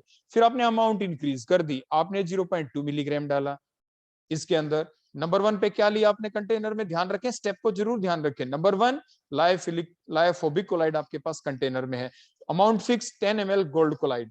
फिर आपने क्या डाला, स्टेप नंबर 2 क्या है, स्टेप नंबर 2 देखो मैंने लिख दिया। स्टेप नंबर 2 है लायोफिलिक कोलाइड आपने ऐड किया इन मिलीग्राम, आपने ऐड कर दिया, अब की बार 0.2 मिलीग्राम। उसके बाद आपने ये अमाउंट भी फिक्स है, 1 ml ही डालना है जो आप पहले से बना चुके हो। 10 ml 10% का NaCl सॉल्यूशन प्रिपेयर्ड आपके पास, 1 ml डाला, डालते फिर कोएगुलेशन हो गई। फिर आपने एक्सपेरिमेंट को रिपीट किया, अब क्या डाला, अब की बार मान लीजिए आपने डाला 0.3 मिलीग्राम। अब के अलग से कंटेनर में 10 ml गोल्ड कोलाइड का सॉल्यूशन लिया आपने दोबारा से नए कंटेनर में, फ्रेश कंटेनर में, और आपने डाला 0.3 मिलीग्राम। 0.1 मिलीग्राम डाला था तो कुछ नहीं हुआ, कोएगुलेशन फिर भी हो गई थी। 0.2 से मान लीजिए कोएगुलेशन फिर से हो गई थी। अब की बार मान लीजिए 0.3 मिलीग्राम आपने डाला और डालने से क्या हुआ, अब की बार कोएगुलेशन नहीं हुई, क्योंकि ये अमाउंट तो देखो फिक्स है, 1 ml ही डालना है आपको। डाला, नो कोएगुलेशन नहीं हुई, इट मींस अब इसने इसको प्रोटेक्ट कर लिया। बोलो कितना डालने से प्रोटेक्शन हुई, 0.3 मिलीग्राम ऑफ ए। अब एक एग्जांपल और लेता हूं आपके सामने, मान लीजिए, ध्यान से देखना, हमने ले लिया 10 मिलीग्राम, हमने ले लिया 100 मिलीग्राम, हमने ले लिया 1000 मिलीग्राम। क्लियर हो गया। हमने क्या किया उसी टाइप से, अब हमने फ्रेश कंटेनर लिया, उसके अंदर हमने क्या डाला, बी टाइप का लायोफिलिक कोलाइड, क्योंकि हमें पावर चेक करनी थी किसकी पावर अच्छी है, which have the good protecting power. हमने क्या किया, 10 मिलीग्राम डाला, फिर भी कोएगुलेशन हो गई। आपने पहले क्या लिया, 10 ml गोल्ड कोलाइड का सॉल्यूशन लिया, फिर हमने क्या डाला, बी टाइप का लायोफिलिक कोलाइड डाला। 10 मिलीग्राम डालने से कोई फायदा नहीं। 1 ml जब NaCl का सॉल्यूशन आपने डाला, कोएगुलेशन हो गई। फिर आपने 100 मिलीग्राम डाला, फिर भी कोएगुलेशन हो गई। फिर आपने डाला 1000 मिलीग्राम ऑफ बी, फिर कोएगुलेशन आपकी नहीं हुई। तो इट मींस आपने कंपैरिजन किया अब ए और बी के बीच में। बोलो कौन अच्छा है। अच्छे का मतलब यहाँ पे क्या है, अच्छे का मतलब ये है कि आपने एक कौन किसकी प्रोटेक्टिंग पावर अच्छी है, कौन कम अमाउंट में कोएगुलेशन को रोक पाया। आपने देखा ना, ए का जो ए टाइप का लायोफिलिक कोलाइड है, जब आपने उसकी सिर्फ 0.3 मिलीग्राम अमाउंट डाली थी और कोएगुलेशन रुक गई। लेकिन यहाँ पे बी टाइप का ऐसा है जिसमें 1000 मिलीग्राम आपने अमाउंट डाली, तब जाके कोएगुलेशन रुकी थी। कौन सा लायोफिलिक कोलाइड ऐसा है ए और बी में से जिसकी आपने कम अमाउंट डालने से ही कोएगुलेशन को रोक दिया, जिसकी कम अमाउंट ने ही लाइव जो आपके गोल्ड के कोलाइड की कोएगुलेशन को होने से रोक लिया, उसको बचा लिया कोएगुलेशन से, वो ए टाइप का आपका लायोफिलिक कोलाइड है। तो which one is the better आपकी, which have the better protecting power, A की या बी की, ए की बेटर प्रोटेक्टिंग पावर है, एक ही बेटर प्रोटेक्टिंग पावर है। तो ये जो नंबर है, ये जो नंबर है 0.3 मिलीग्राम से काम चल गया था, तो जो ये मिलीग्राम में जो अमाउंट है ना, इसी को गोल्ड नंबर कहते हैं। तो बोलो ए टाइप का लायोफिलिक कोलाइड उसका गोल्ड नंबर क्या है, क्योंकि मिलीग्राम में अमाउंट हमने पहले लिख ली, तो देयर गोल्ड नंबर इज 0.3। एग्जाम में ऐसे पूछा जा सकता है, अमाउंट बता दें और कह दें how will you define the gold number, या what is the gold number of the lyophilic colloid A. What is the gold number of lyophilic colloid B? तो ए जो लायोफिलिक कोलाइड है उसका गोल्ड नंबर 0.3 है और B type के lyophilic colloid का gold number 1000 है. So that value is called as the gold number. और बड़े ध्यान से देखें, अब डेफिनेशन की तरफ चलते हैं. The minimum amount of the lyophilic colloid, जो हमने देखो डेफिनेशन थी, the minimum amount of the lyophilic colloid in milligram which is required to protect, किसको प्रोटेक्ट करना है? 10 ml of the gold collide, that is the lyophobic collide, even on addition of, बोलो क्या? Even on addition of 1 ml of 10% NaCl solution, which is the electrolyte here, is called as a gold number. उसको gold number कहते हैं कि जो gold के collide को protect कब करें? बाहर से हमने 1 ml जो NaCl सॉल्यूशन है वो डालेंगे 10% वाला, लेकिन उससे पहले कितना मिनिमम अमाउंट हम डाल दें लायोफिलिक कोलाइड का, कि उसके डालने से लायोफोबिक जो कोलाइड है आपका गोल्ड का कोलाइड, उसकी कोएगुलेशन ना हो, उसको हम बचा पाए. That called as the gold number. उसको आप क्या कहते हैं बोलो? उसी को आप गोल्ड नंबर कहते हैं. तो जो ये बातें आपको समझाई, अब आपको समझ में आ गया होगा यहाँ पे. तो जिसका गोल्ड नंबर कम होता है, जिसका गोल्ड नंबर कम होता है उसकी प्रोटेक्टिव पावर ज्यादा होती है. तो मीन्स अभी हमने क्या लिखा कि लायोफिलिक जो कोलाइड है it forms a protective layer around the lyophobic colloid. और अगर हम अब ऐड करेंगे, देखो मैं लिखता जा रहा हूं, अब दोबारा से ध्यान से, अब now if we add electrolyte, no coagulation will occur, means the lyophobic colloid means 10% 10 ml जो कोल्ड कोलाइड था गेट प्रोटेक्टेड, अब प्रोटेक्ट हो गया. मींस जो अभी हमने कंक्लूजन निकाला वो क्या था? Means smaller the gold number of the lyophilic colloid, greater will be their protective power, उसकी प्रोटेक्टिव पावर ज्यादा है. And vice versa. जैसे आपने देखो एक कॉमन सी बात बताते हैं, आपके पास 2 टाइप की मेडिसिन है घर पे. जब आप मान लीजिए आप बीमार हो जाते हैं, फॉर एग्जांपल फीवर है, एक मेडिसिन तो ऐसी आपने छोटी सी उसकी एक टेबलेट ली और उसको आपने ईट किया, खाया और आपका फीवर ठीक हो गया. दूसरी मेडिसिन ऐसी है कि आपने उसकी 10 मेडिसिन 100 मेडिसिन आपने खाई, आज खाई दवाई, कल खाई, लार्ज अमाउंट में खाया, तो तब जाके आप ठीक हुए. ठीक दोनों से हो गए, लेकिन कौन सी मेडिसिन ऐसी जिसकी कम अमाउंट से आपकी प्रोटेक्शन हो गई? तो वो कौन? जो जिसकी कम अमाउंट से काम चला, वही तो हम बता रहे हैं. Mean smaller the gold number of the lyophilic colloid, greater will be their protecting power and the vice versa. उसके बाद हम क्या देखेंगे? ये क्रैमिंग वाला पॉइंट होगा जो नीचे हम एग्जांपल लिख रहे हैं, लेकिन एग्जाम में आपसे जरूर पूछा जा सकता है. इट इज फाउंड दैट, ये पाया गया है, it is found that the gelatin has the maximum protective power. Means the gold number इसका कितना है? 0.005 टू 0.01. इसका गोल्ड नंबर सबसे कम है और इसकी प्रोटेक्टिंग पावर सबसे ज्यादा. एग्जाम में भी आ जाता है, which of the following has the maximum protecting power, optional question में. तो आप किस पे टिक करेंगे? जेलेटिन के ऊपर आप टिक कर देंगे. अगला आता है which has the minimum protecting power, में जिसका गोल्ड नंबर ज्यादा है. तो ये भी आप ध्यान रखना, जो पोटैटो स्टार्च होता है it has the minimum protecting power, is their gold number in the range of 20 to 25. ये डाटा होता है जो एक्सपेरिमेंट के द्वारा यानी फाइंड आउट किया गया है और इसको हमें क्रैम करना पड़ता है. इस चीज को हमें ध्यान ही रखना पड़ता है क्योंकि एग्जाम में ऐसा डायरेक्ट क्वेश्चन पूछा जा सकता है, तो इसको आप जरूर ध्यान रखेंगे. तो ये हमने पढ़ा हमारी जो डिफरेंट प्रॉपर्टीज थी कोलाइड के बारे में. मेन प्रॉपर्टीज हमारी लायोफोबिक कोलाइड के बेसिस के ऊपर ही चली, तो उन चीजों को आप जरूर ध्यान रखेंगे. Thank you. That all about the properties of the colloid. Thank you.